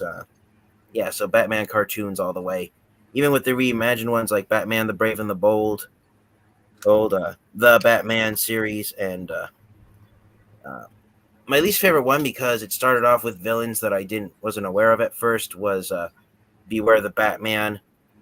And that was my least favorite one, but it finally started to get good. And the moment it started to get good, Cartoon Network decided to cancel it. So that was All right. for me. But yeah, that definitely the cartoons. I can watch Batman the Animated Series day in and day out. All right. Cool deal. All right. Matt. All right, so my first Batman, I gotta love it. Oop, there goes Robin. Okay. As he should. As long as it wasn't Jason Todd. Oh, we had a conversation about Jason Todd before you came here. Oh, you guys got to bring that up to him. But yeah.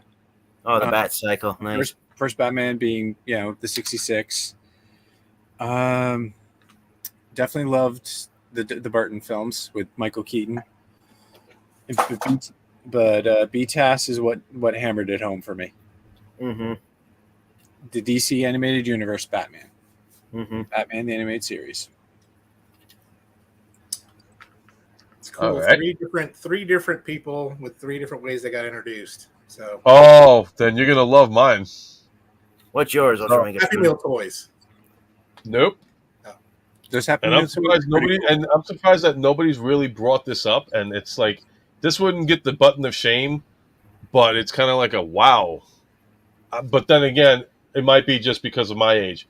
It's not my introduction to the Batman would be 1974 or 5, the Super Friends. Ain't nothing wrong with that. Oh yeah. Yeah. Super Friends. That was my first introduction to the series. Where Batman, Superman, Wonder Woman, Aquaman. I mean, we're talking, if there's anybody that's a little bit sensitive of things, Apache Chief. Does anybody remember that guy? Vaguely. Apache Chief was the one that went up against Gigantor. So it was like man versus woman fighting. Mm-hmm. Oh, Jesus. Luthor wasn't even in that version at the time that I saw it. And that because I know there was the Superpowers one, but this was like way before. So you have Brainiac that looked human, Solomon Grundy, Grundy needs pants too. Yep. Oh Jesus, we got another. Wants pants. We got another Zan on this one. I will never forget that Cartoon Network promo. Oh God, no! Like Dan would talk about that. They're like Solomon Grundy need pants. Solomon Grundy. What about utility belt? Batman and Robin have one. Solomon Grundy want one too. And Brainiac's going, all I want is a decent pair of pants. Solomon Grundy want pants too. Burrito. Grundy want pants too. Oh, Zan, if you happen to be watching this, I wish you were here for that one, man. I really do. I loved when they all started asking Luthor for things. Can I get a seahorse? I demand more toys. Oh, enough of this. What do I look like? Santa Claus? We're wasting our time here. Ooh, yeah. I forgot about Alan Moore as Batman. Yes. And okay, this is a little bit. I'm going to ask you a question, Fan Geek. If you, back in the 90s, when it cost money to vote for something where you had to pay it on 1-900 number, and you had the 99 cents to do it, would you have voted to kill Jason Todd or let him live? I was just a little kid at the time, so. Well, knowing what you know of Jason Todd now, like if it was the animated series Jason Todd. Yeah, that was like in the that was in the 80s when they did that. Yeah, that was the 80s when that comic came out. So I would say late 80s. Yeah. I would have. To be honest, I would have voted to keep him alive. I think DC had Interesting. no idea that the people voting no, they don't want him to live, was going to outnumber not only outnumber the people who voted yes to let Jason Todd live, but that it would be a huge difference between the people voting no and voting yes. So it's like, wow, that was one of the biggest jaw droppers, I think, in DC history when fans voted that no, they didn't want Jason Todd around anymore. I'll be honest, that's a shining example of toxic fandom. Yes, it is. You gotta love that. It absolutely is. How much money did they make? I wonder on that. I'm gonna look that up. I'm gonna Google search that. It's amazing like, how much toxicity for cat. Oh, here we go. Red Hood. Is that under the Red Hood? Under the Red Hood, and then they did a companion, like choose your own adventure version of Death in the Family. Mm-hmm. That I think I might have that. Only on the Blu-ray version can you choose like where the story goes. Whoa, cool. That was a really smart move on their part, especially with the fact of Blu-ray to have it like an adventure thing. Now, I've never seen that Under the Red Hood. Is that similar to Superman's story of being of Under the Red Sun, or is that something different? No, this is about Jason Todd. Oh, okay. And his return as the Red Hood. Oh, wow. Like return to life and coming back as the Red Hood. Oh, okay. I wonder if And have they ever done. Well, no, never mind. No, what's the question? Have they ever done that type of like fan voting poll for any other characters, not just for Marvel, but for comics in general? Where DC versus Marvel, if a character lived or died. DC versus Marvel. They did fan polls for who would win in the fights for the main fights. Oh, that's why Hulk. That's why Superman beat Hulk. The best one out of that whole fight, which had me laughing, the shortest fight. Wolverine versus Lobo.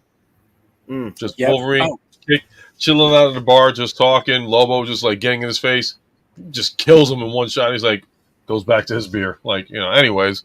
Oh, so, I'd have loved to see that in a live action movie. But it's so later in a Lobo comic, he's asked about that fight because Lobo can't die. Yeah. Like heaven doesn't want him and hell won't take him, so he's immortal. He's asked about that fight. He's like, yeah, some bald guy in a wheelchair paid me to take a dive. I don't think what was it, Captain America? I thought it would be Captain America versus Well, here's the thing. My first encounter of the crossovers was Superman, Spider-Man versus Green Goblin and Lex Luthor. And Superman came to New York and like J. Jonah Jameson welcomed him with open arms. He's like, what, you need to stick around this guy. Watch him, Peter. He'll take you places, that kind of stuff. But the one comic which I wish I didn't get rid of. He's a real hero. Not like that Spider-Man. Yep. The one comic I wish I didn't get rid of because it did lead into the DC Marvel crossover was the Batman Spider-Man crossover versus Carnage and Joker. I've read that. It's amazing. It was. I wish I didn't get rid of that one, but when Joker terrified Carnage. No, Carnage terrified Joker. No, it was the other way around. I read it a few years ago. Carnage Joker out crazied Carnage. That must have been a newer one because the original version, Carnage actually out crazy Joker because Joker was like, "What are you doing? There's a code behind this. There's a certain way of doing this." And Carnage is like, "What? No, dude. I'm going to kill whether you like it or not." There's no code in my book. It's just because Cletus Cassidy was an absolute nut job. Well, I think whoever. Oh yeah. I think whoever picks a fight with the IRS would be considered the craziest person in comic books. Yeah. Oh yeah, and Joker ain't messing with that one. Take on the Batman, but the IRS? No, thank you. Who won that? I didn't read that comic book though. Who won that? That was an episode of New Batman Adventures. Joker's that was an episode of the new. Yeah. Batman I remember that one. Yeah. But who won? Who won that fight between Ali and Superman? I never read that comic book, and I never actually. Oh. I never I read left it. it alone.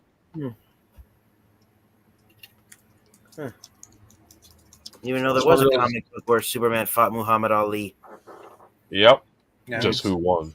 Okay, I know it's a comic book crossover that would never happen. But what if they? Wow.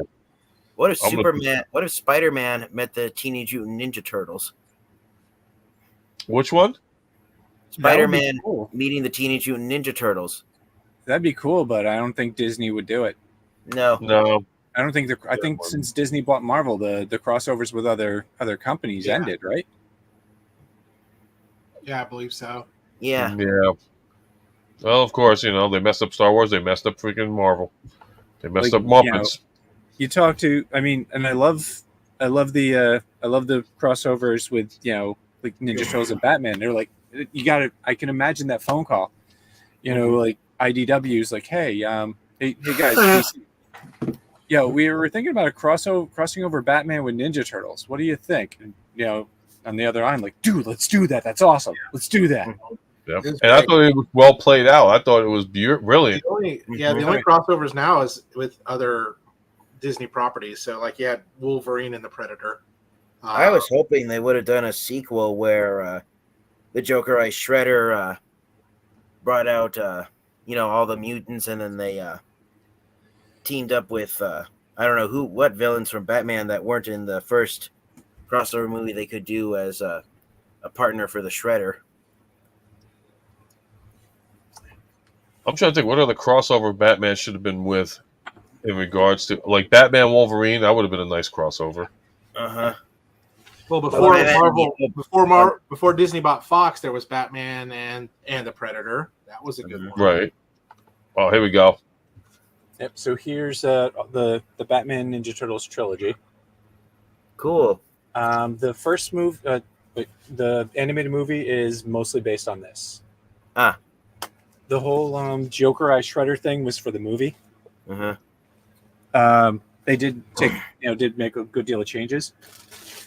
Mhm. I haven't read the other two yet. I've got to do that. And Okay. while I was grabbing those, I accidentally grabbed this. Kingdom Come. Oh yes. Oh, that's again that is one of my favorite stories. Ah. There's a Kickstarter right now out for the documentary. Oh, here's one. I am tempted to donate. Yeah. Clint brought this one up. Dredd. Batman versus Judge Dredd. The Ah. problem is, I would want to donate for one of those limited edition lithographs. That's a lot of money. I wonder if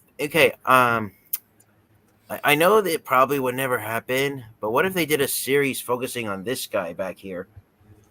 Oh, here, I'll zoom in. I think Who's you're talking about Death's Head Death's Head. Maybe. in the box, and then the out of the box version. Do. What is up, Johnny Utah? Johnny Utah.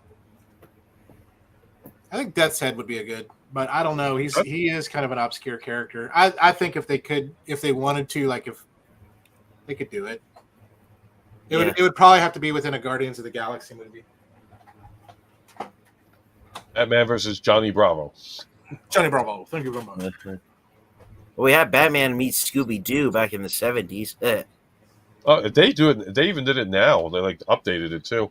But I Yeah. would love to see a Dark Knight Batman meet up with Scooby Doo Mm-hmm. and just see how they would play it. In fact, didn't they do? Matt, didn't they do that? The Scooby Doo gang have met multiple versions of Batman. Did they ever meet the Kevin Conroy Batman? Yes. They did In, do the uh, Conroy verse. Okay. In Scooby Doo and Guess Who? Okay, good. Because I thought I saw an episode because when my kid was watching it, and then I thought I heard Kevin Conroy in the background. I was like, oh, cool, Kevin's in this. Nice. And that's a question I got to ask you guys too. Batman Turtle Adventures, yep. Yep. That's This is interesting. a crossover with the 2012 Turtles and Batman the Animated Series. That is interesting. Uh-huh. And it's good. Uh-huh. Here we go. He's popping up. Uh-huh. Batman Spawn. Nice. I I didn't think even know that they've done several Batman and Spawn comics, right? Yeah. Yep. Nice. I read one where I guess it was just Todd McFarlane doing his Spawn art for the Batman characters, and I I couldn't read it any further. This is not Batman, but a freaking amazing story Sergeant Rock, nice. versus the Army of the Dead. Easy company going up against zombies, my friend. Mm. Let's see what else do I got. Going through some of my comic books on my desk. I think we already did I think Jimmy. We didn't ask him because I think I already asked you both TF and Ghostmax. Best and worst Batman, or did I ask you guys that last time? No, You may have. All right, didn't ask me. I probably didn't ask you. All right, so who is Probably the best mine. Batman, and who's the worst Batman? So yeah, since I'll give that one to you first. Okay. Best Batman for me is Kevin Conroy from animated series, obviously. And then worst Batman, even though I've seen the movie several times, worst Batman has to go to George Clooney. Okay, And, Jimmy. well, again, Best Batman, worst Batman. Best Batman for me is Keaton, although Conroy is a very close second on that. And then worst Batman for me would be, I would say Clooney. Although Clooney was a good Bruce Wayne, he wasn't a good Batman. All right, interesting. 2 for Clooney being the worst. Feel bad for Clooney already. All right, I think I know what I think it's the materials. Ah, So I'm gonna All right. switch. I'll switch this up a little bit. So, best Batman as in favorite, I still have to give it to Conroy. Worst Batman, what's his face? I think his name's Ed Holmes. He does really bad, sketches based on the Christian Pete Bale. Holmes. Pete Holmes. Pete Holmes, yeah. Bat canned. He's I don't know. It's funny for like a minute, and then it goes on for like 10 more, like 15 more. So I got to give the worst Batman to him. all right. So for me, oh Jesus. I mean, I gotta give. This is tough because, the worst Clooney so far, the Clooney-verse version is the worst one, and I think that what it is that it's because he, I think, fit in with the Adam West thing. If you think about it, I mean, it was brighter colors, and he was kind of like. I'm sorry. To me, it was like he was doing what Adam West was, like how Jim Carrey did Frank Gorshin, in a sense. So I think that's why everybody yeah, I'd say Clooney was not the best Batman. I think he was the worst. The best Batman, and this is where it'll get interesting. It's a coin flip between Keaton and Affleck. Mm. Because I think Affleck did a great job as Bruce Wayne. Just If material. if you minus the bad material and all stuff, and the fact that it was like, okay, he was a killer, he was a killing Batman, but it was like as Bruce Wayne, I think he played an intelligent. Actually, I'll even go a little bit one further. I'm gonna go, and I never thought I'd say this. Patterson. Hmm. No, Keaton, then Affleck, and then Patterson. Because, and this is the reason why I say Patterson. Year one Batman? Mm-hmm. Yeah, only because I like the way that story was. The Batman was he was the detective, and he just was out there trying to solve it. And he was still a little raw in his fight. Yeah, that. Thank you. That's the best way I could put it. Raw detective, but was not stupid. The technology stuff and kind of don't really have to go nuts into that And he one. didn't cross the line. No, but I'm wondering He wanted to cross the line, but he didn't. He held back. Yep. And I'm wondering if he's going to. I mean, after you got the Batman, you got TF. Did you see Penguin yet? Do you have Max? Who's that? HBO. Do you have do you have the Max channel or HBO Max? No, I don't. Man, I was going to say if you did, or if you have access to finding a way of seeing the Penguin, check it out. Wait 6 weeks, get the 30-day free trial, and binge watch. Oh, man, I'm sorry. Okay. Oh no, You I'm put just it putting this away. Sorry. Okay. What's your friend's name, Ghost Max? The cat. His name is Elliot. Nice. He's not my cat personally, but he is my bestest friend in the world. Not Oh, Dave yeah. Matthews. I used to have a black and white tuxedo cat too. My family and I loved and adored her, but she got sick. Chairman Oh. Meow. We want to Chen.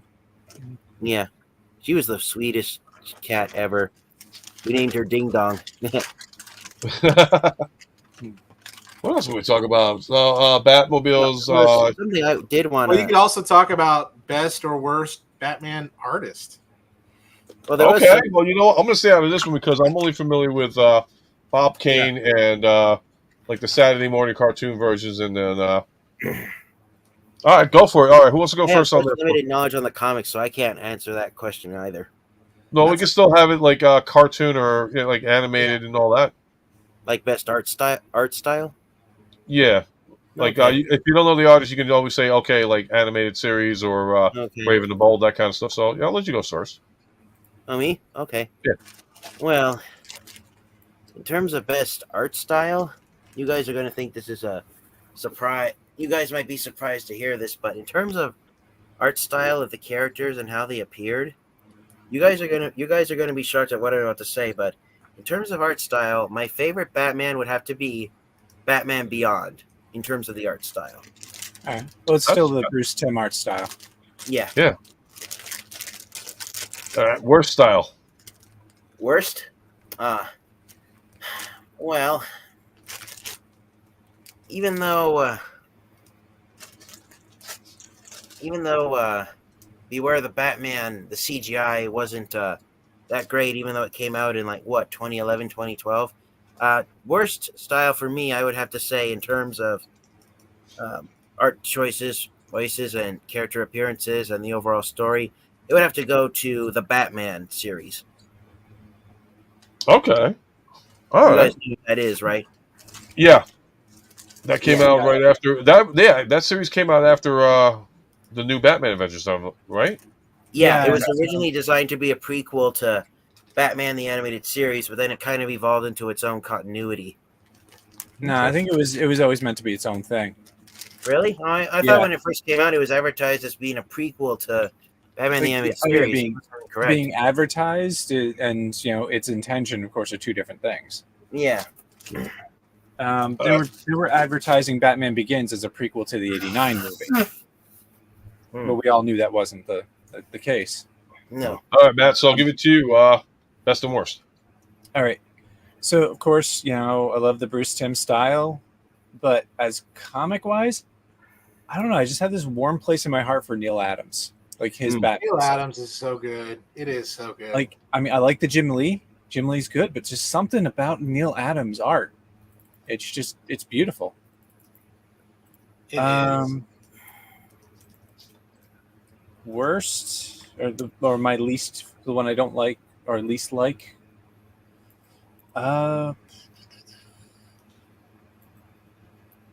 That's tough.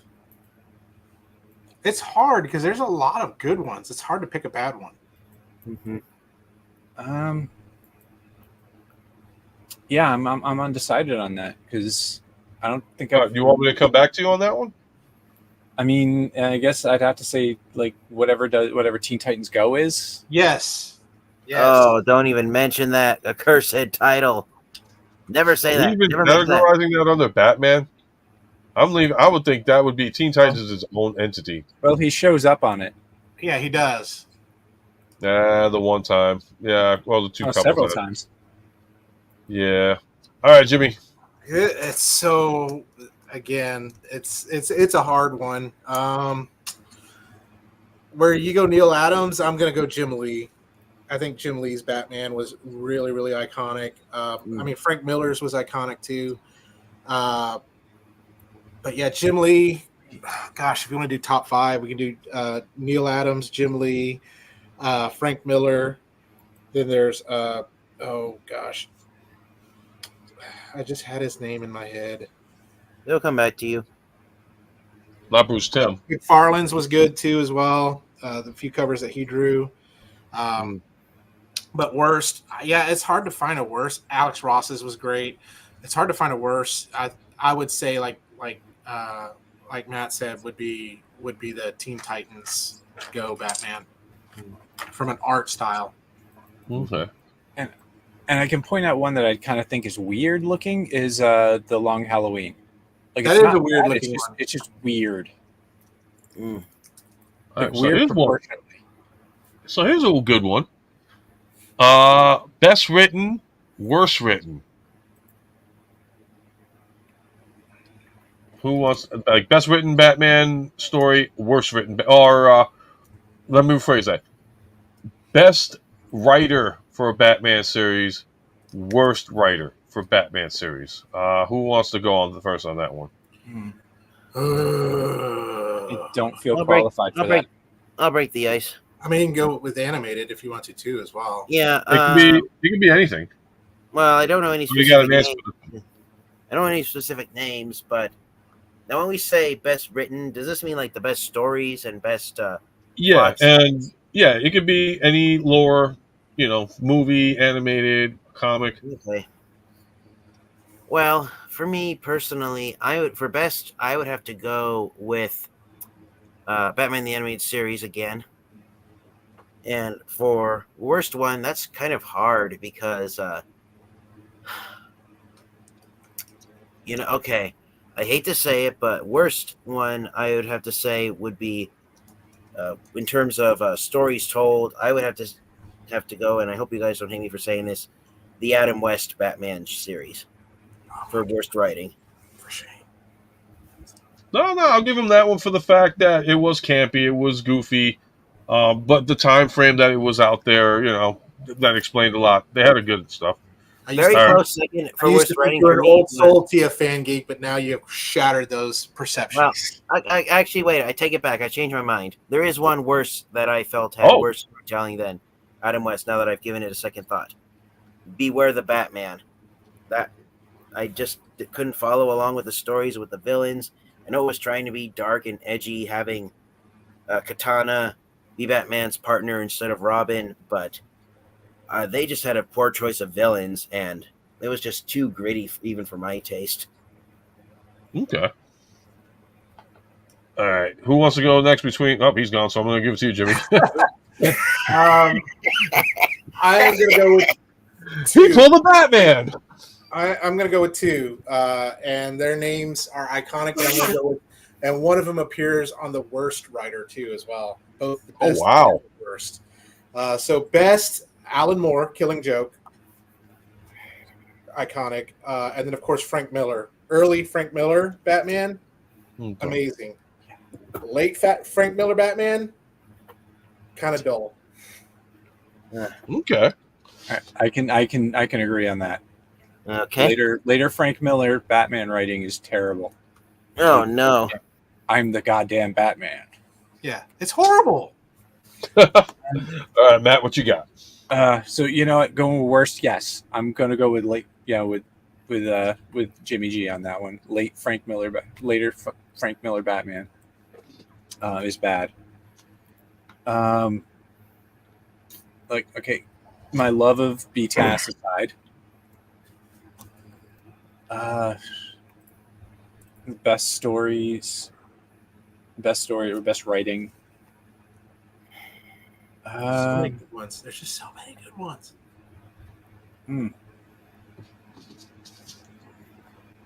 Because they all wrote Batman in a different way. Right. Some wrote him from his psychological, some wrote him from the detective, some wrote him from. They all just did it their own way. Sorry, I didn't mean to hijack. No, that's And all I good. I just realized I cursed on my own channel, and I'm gonna. But I You don't did? know. Is Wow, that I really a didn't catch curse? Well, it's more. I don't know. I thought you said dang. Yeah. Well, it's a lower level curse, so maybe it's just PG. I mean, they did use the S word in the PG version of Transformers the movie, so. Yeah. True. But all right. Best. But remember, the disclaimer did say under the age of 13, so they did do warning. So you're covered. All right. So what are we doing? You have to name the best? Like, worst writing, I'm definitely going to give it, agree with Jimmy G.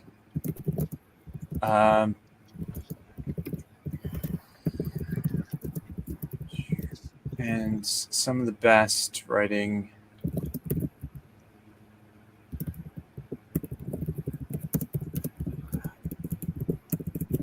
Like, who wrote the actual comic for Long Halloween? Oh, Tim Christ. Sale was the artist, and that it was just, I just thought that was, his art was weird. Yeah. That was Jeff Loeb. Jeff Loeb. Okay, because that story is amazing. Yeah, it's a good one. Like, you don't know who it was for, like, who the killer was for a year. And Yep. and to talk about Beware the Batman. I'll be honest, I love that they didn't go with the mainstream villains. Like, Oh, that's and I'm actually quite thankful they went with a much safer version of Professor Pig. and I gotta admit, I dig Magpie because of this show. all And right. I knew about Anarchy already. Yeah. So, all right. So I'm trying to think who. Well, best written for me. I'm gonna actually go with because I haven't read too much of the comics and all that stuff. I'm gonna go with Batman animated series because I thought that was really well written, and I like the atmosphere and how they combine like the 40s with modern technology. So for me, that would be the best one. The worst one, and I've read it once, and I said, "Why in the bleep did you even consider writing this?" Batman written story by Stan Lee. Stick with Spider-Man. Rest in peace, Stan Lee. Wait, was Yeah, this the What If Stan Lee created? Yeah. Okay.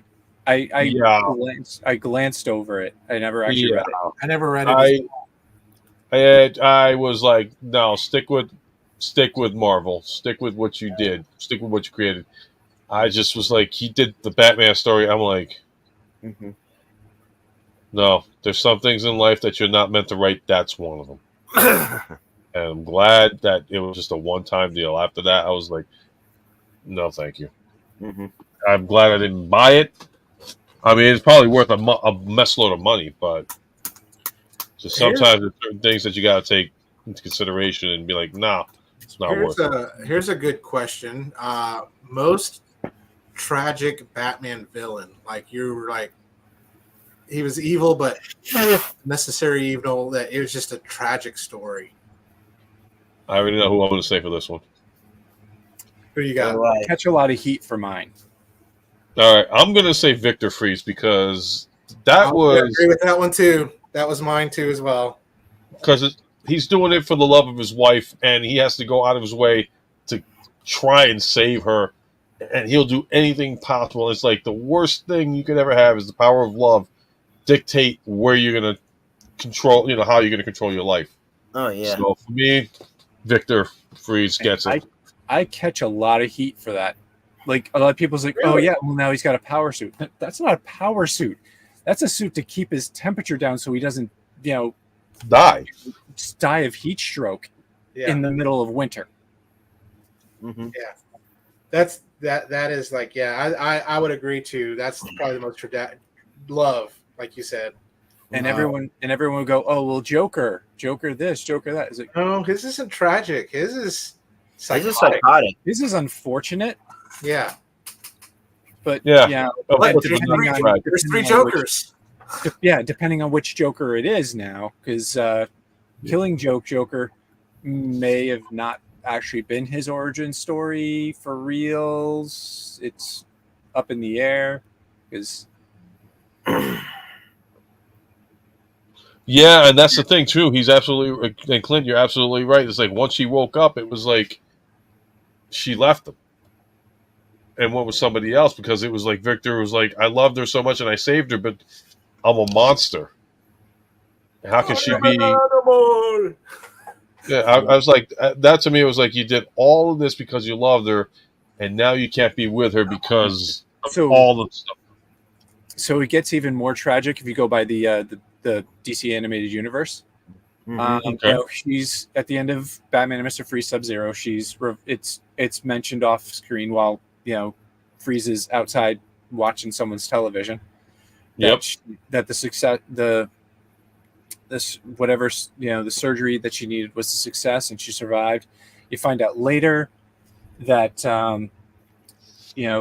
while Freeze's body basically just starts to destroy itself, all that's left of him is his head. Yep. And he married the doctor who saved her. So there's comic continuation of the DC animated universe of Batman, of, New Batman Adventures, Batman the Animated Series, and taking place after the events of Justice League and Justice League Unlimited and Justice League versus the Fatal Five, and Batman and Harley Quinn. That Nora dies anyway. Yeah. Wow. Nora Freeze dies anyway. And now he's obsessed with trying to bring her back. I mean, And you can't come up with a better story than that. What about here's And another. it's also in line with the original idea.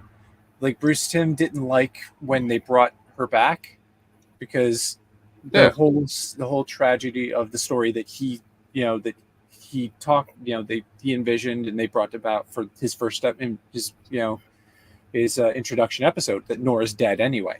Mm-hmm. But they changed that with with the episode or the following or second appearance and then leading into Sub-Zero and then his subsequent appearance in New Batman Adventures and then to Batman Beyond. Yeah. And I'm gonna bring up an interesting question. All right, Jimmy, go ahead. I'm sorry. Well, I was going to say another interesting one. It's not as tragic as Mr. Freeze, but Bane, who was sentenced to life for the crimes of his dad, Yeah. He was born in that prison. and then was dependent on the just was. Damn it. Now all I see is Dark Knight Rises and Kite Man. Hell yeah. Dark Knight Rises. I was gonna say after Mr. Freeze, I think the second most tragic villain would be Clayface. Yeah, I agree. I mean, he didn't want to become a villain. He was just trying to find his way, and then all of a sudden, he's this mutant clay monster that shapeshifts into anything. Just wanted to keep his career going. I know. All right, so here's one. Here's another question, and then I'm probably going to wrap it up soon. Minus the Joker. Mm-hmm. The most sadistic villain in Batman history. So second after the Joker. Yep. Or if you think there's somebody that is even more sadistic than the Joker. I mean, if we're gonna count him in, before anybody answers, let me just see what he says. Yep, the Detective Comics 10/12 when she left. Yep, reminds me of Frankenstein's Bride became what needed to save her, and it was the very thing that undid the love. Yeah, I've heard that.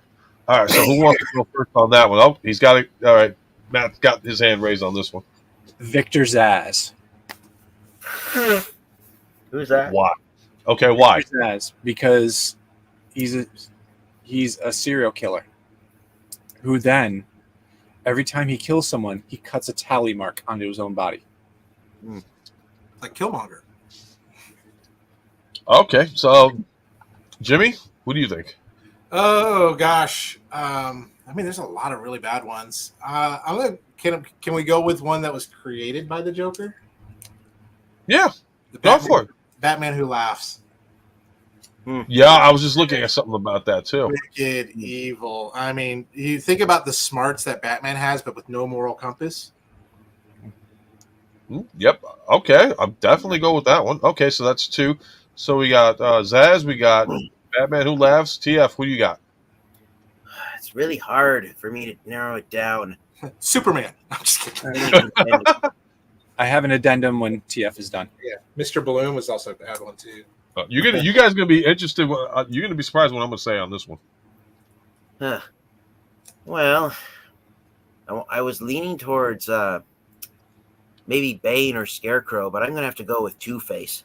Who's Two-Face? That's another tragic one. Uh-huh. Yeah, that I could see that being sadistic and tragic at the same time. Professor Pig. Yeah, All right. but if we're talking about tragic villains, another one that I think is a contender for tragic villain would be Man-Bat. Yeah, I can see that. Mm-hmm. All right, and I'm going to put this up. Clint says Hugo Strange yeah. for his vote. Oh, I got his character. I just bought that McFarlane figure, Hugo Strange. Interesting one. I got to see that later. So my addendum, and I think someone just said it. Professor Pig. Oh, That yeah. That dude is just Weird. He's disgustingly twisted and frightening. So I've always viewed him as being like a butcher. So my pick, believe it or not, Yeah. is going to be the Batman live action movie Riddler. Because he was a sadistic. I mean, the way he just like tied up people and just like captured everybody and just like messed with people's minds. I think for the live action, he outdid, in my opinion, he actually outdid the Joker. And I'm talking Heath Ledger Joker too. Threw his manager out a window. Yeah. Yep. I mean, freaking taped up the one guy, made him crash into the courthouse or the church with a bomb strapped to him. Freaking the guy, what was the guy? What's the actor's name that plays him? Guy, freaking amazing job in some of those like weird. Ed Begley Jr. Yes, just weirdo, freaky. Yeah.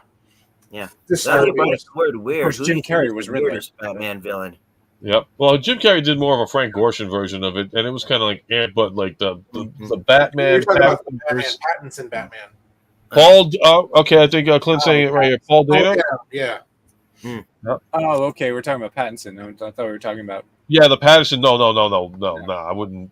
No, okay. that was too my bad. quirky, I thought we were talking about Batman Forever. My bad. No, that's okay. Yeah, I mean, like what?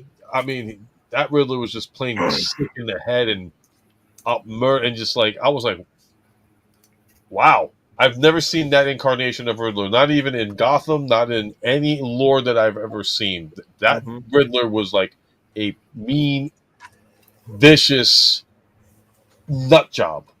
And we haven't even seen the Joker yet from the Patterson verse. So I'm going to be, if they made Riddler like this, I want to see what they do with Joker. In the Patterson. There's that I'll Hugo be honest, Strange figure. I'd rather leave Joker alone. Joker is just played out now. Yeah, true with the Joaquin Phoenix, but I am interested in seeing Lady Gaga as Harley. Like the new, I don't know if you've watched the Batman Cage Crusader.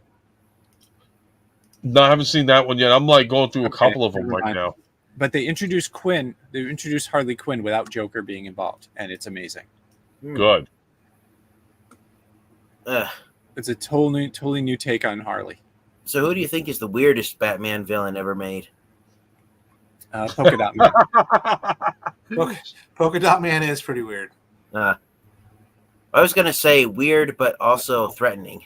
Kite Man. Hell yeah! Oh God! I was just gonna. King Tut or Eggman? King Tut. Or Egghead. Oh man, no, Egghead. Egghead at least has got something going on in here. King Tut, man. King Tut is King great. Tut. Yeah. I would go with Egghead, but because of Vincent Price. But yeah, now I think about Tut would be like the way to go.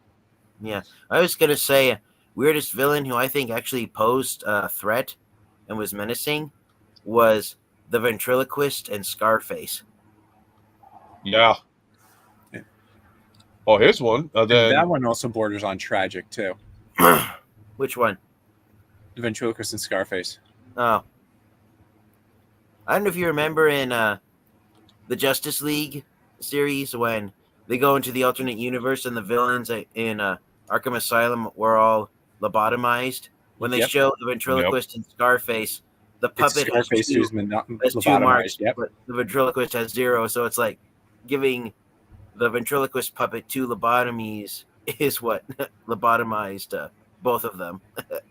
Now, here's a question: is it me, or because Clint brought up the point of like Joker's supposed to be like a musical now?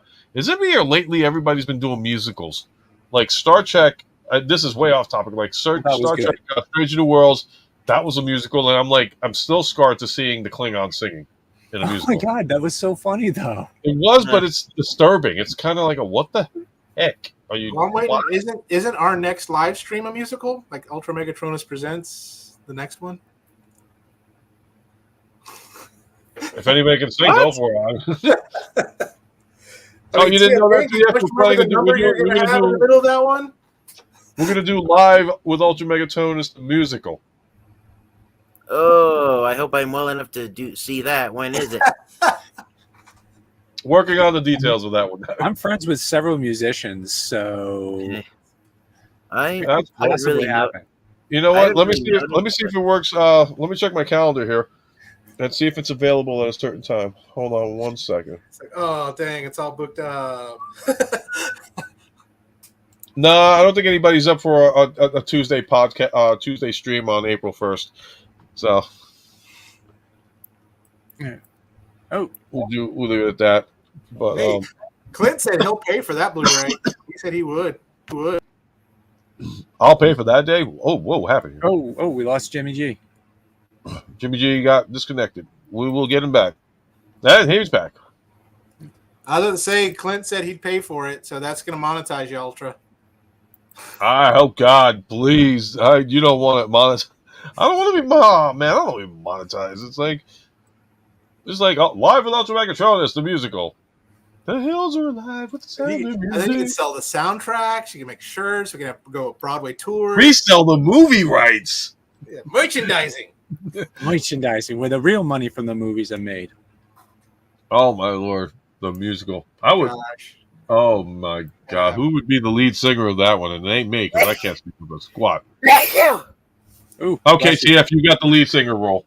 That's it. That was a sneeze, not a musical note. Same thing. Now, parts from what Buffy the Vampire Slayer. Once when we were feeling. Okay, look, the last time I sang in front of a group of people, I blew the roof off. that. See, perfect. You're hired. But I'll be the Morgan Freeman in the background. Now you can tell we're all getting tired. Be flat. If you play the wrong note again, we'll all be flat. Oh my! All right. So, who's the most tormented female in the Batman series? What? Who do you think is the most tormented female in the Batman series? Tormented? Poison Ivy. You go with Poison Ivy? I go with Poison Ivy. Ghost? Wait, I'm sorry. What was Most the question? tormented female in the Batman series. Tormented. I'm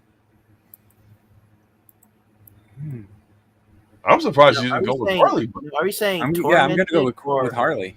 No, I'm sorry. I think Poison Ivy. Are we saying tormented or demented? Yes, tormented. Oh, okay.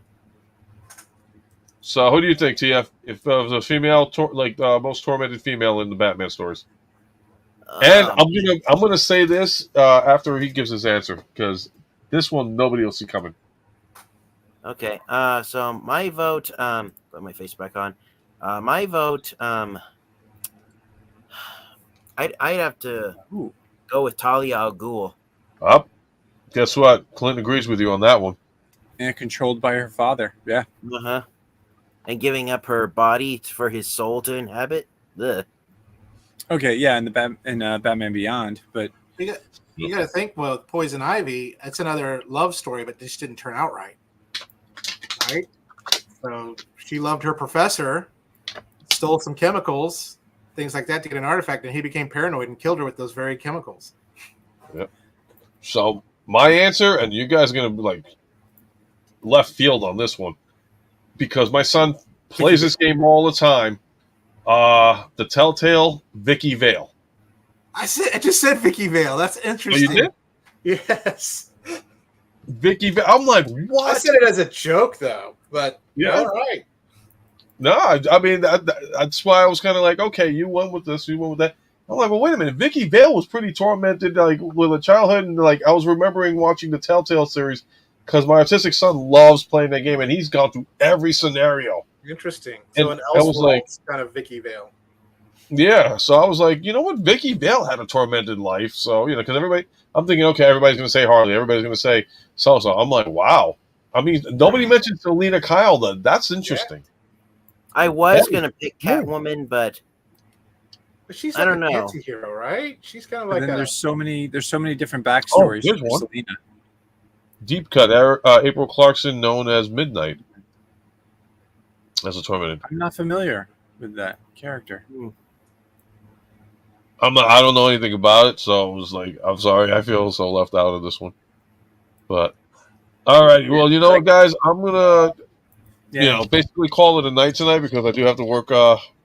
At 5:30 in the morning. Got DOT and all that stuff. Close. So, Hallelujah. and plus, TF, you need some rest, man. You look like you're ready to pass out on me. Yeah, You I look got like you're about to turn permission. into a Batman villain. I got permission Batman? from work to take the whole week off, so I've been Yeah, you coughing. need some. Oh, Jimmy, what'd you say? I'm sorry, I missed it. He looks like he's about to turn into a Batman villain. This is his origin story. Yeah, like you look like you got that heat wave going in California. It looks like it's like 60 degrees over there, though. You definitely get yourself. And thank you, Clint, for subbing, man. I hope you sub to all these guys.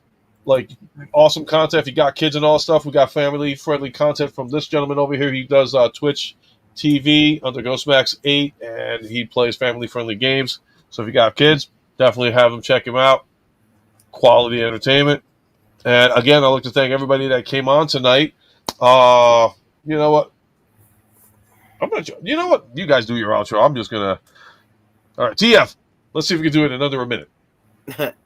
All right, so I'm the TF Fan Geek, which is short for Transformers Fan Geek. I love to talk everything Transformers related. I'm suffering from a cold this week, so that's why I haven't done any reviews. But yeah, as you can see by the wall of Transformers still in their boxes behind me, I've got a lot of biggest review, and I got even more. I actually got some last weekend, and I got even more in today.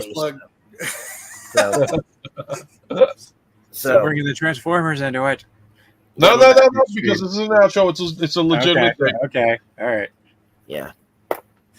So you can mention like your channel stuff, and he's from. All right, so I'm gonna go to. Okay, all right, so you can. Where can you find you on YouTube as well as social media out like Instagram? Yeah, you can find me on YouTube. You can find me on Instagram when I'm feeling up to it. And yeah, I love to talk everything Transformers related and Ultra Megatronus. Thank you for having me on here. Okay, I hope you feel better, man. Because we'll get some rest. Whoa! All right. Forgot them. What?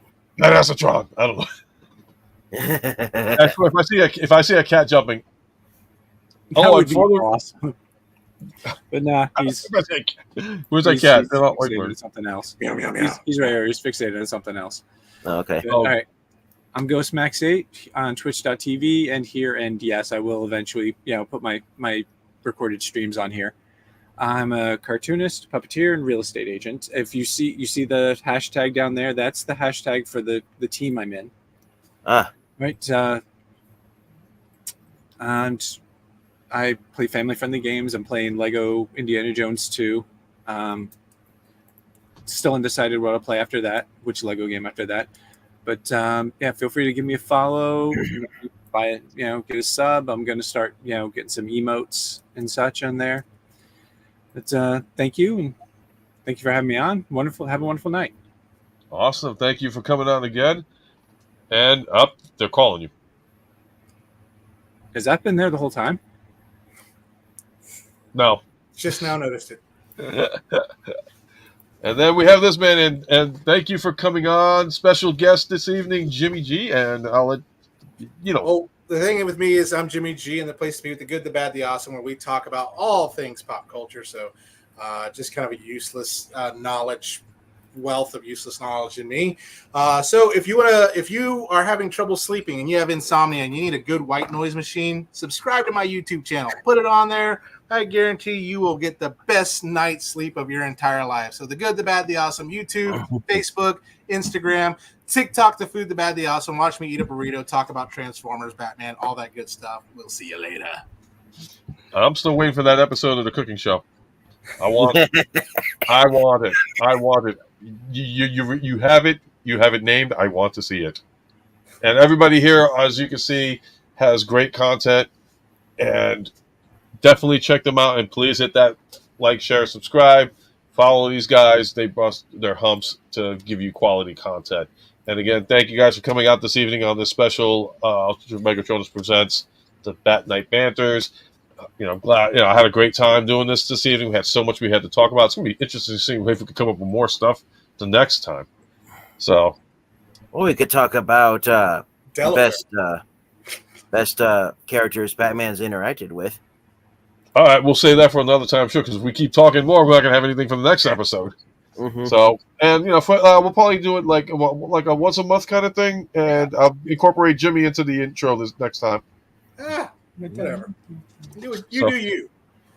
I do me. I got to still do the intro for the upcoming one. So, and before I forget too, not this week, but the following week, I will be doing a Meet Your Reviewer with this man right over here.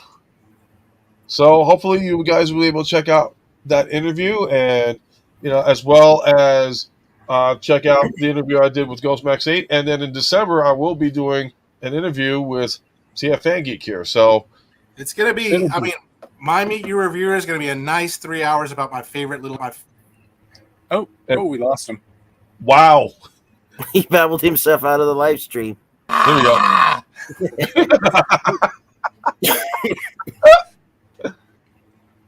What were you saying, Jimmy? I said my Meet Your Reviewer is going to be a good 3 hours about my favorite little Debbie snacks. Oh, then I have to get my wife down here because then she'll just be like, "Oh, really? Yeah. Well, I prefer the little oatmeal cream pie ones with a little dash of cinnamon on it. I like Little Debbie's. They remind me of cookies." Little Debbie's So- make you Big Deborah. Jimmy dropped the mic. And again, thank you for anybody that came onto the chat tonight. And again, thank you, Clint, for sharing, and subscribing. And I hope you enjoyed the show. Like I said, check these guys out on the side as well when you get the opportunity. I also do the live Saturday night stream, sometimes on Thursday, depending on certain people that are available to join in. And again, always appreciate everybody that comes in. Thank you guys again for coming out and being able to hang with me. And like I said, like, share, subscribe, and you know what? Oh, here we go. I can even do this now. So, have a great night, guys, and don't forget that you're never too old to feel too young. And when it comes to collecting anything in life, collect life experiences, and it'll always be with you forever. Take care and have a good one. And I hope this works because this is a whole brand new thing from StreamYard. Goodbye now. And we're not doing this on StreamYard. All right. And they're still not working from StreamYard. What is this? So while I got a second, Okay. I want to say, while we've got a second, I want to thank my mod on my Twitch stream, Zesty Piggy. I saw, of course, one of those bots come in. Zesty got rid of it. Zesty's an awesome mod. Just saying. Awesome. Okay. Yep, Now- and I'd like to thank any trolls that decide they want to not come onto the channel tonight. You guys make it possible for our algorithms to go 20 times to 50 times more than we need, but that's okay. Trolls are welcome. And We're all 100, good. Invite your trolls. But if you're a troll that can't handle the insults, then you know what? Shame. Can I do that? Should I do that? No, I'll save it for when they really come on. All right, guys. Again, thank you for coming on this evening. Have a great night, and now it's time for the outro. Freeze frame. See ya.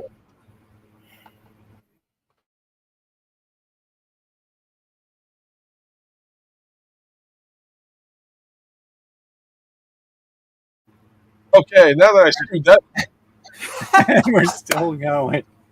we're still on, folks, because I can't figure out what an outro is these days. I hit the TF1 intro, and then I hit the main ultra video. All right. You ever watch The Naked Gun where they're like frozen at the end and it's just like, Yep. Oh yeah, Police Squad, man. So funny. We're And going to do also that just one day. random stuff's happening behind them. Oh, and a quick poll, should I do a live with Ultra Megatronus live from TF Con? Yes. Ooh, yes. I definitely Yes. would watch that. Resounding. All yes. right, then it looks like I'm going to get more. I think that's going to be a thing. Oh, wait, I'm going to incorporate this one last con. Are we finally, Jimmy dropped the mic, and then what happened? Are we finally starting? We're trying, Ken. We're trying. I had it, and then I screwed up. You know, when it comes to outros, I can't do them right. So, again, thank you again, guys, for coming out. Had a great time. And we'll see you again. And, the spiel. Take care.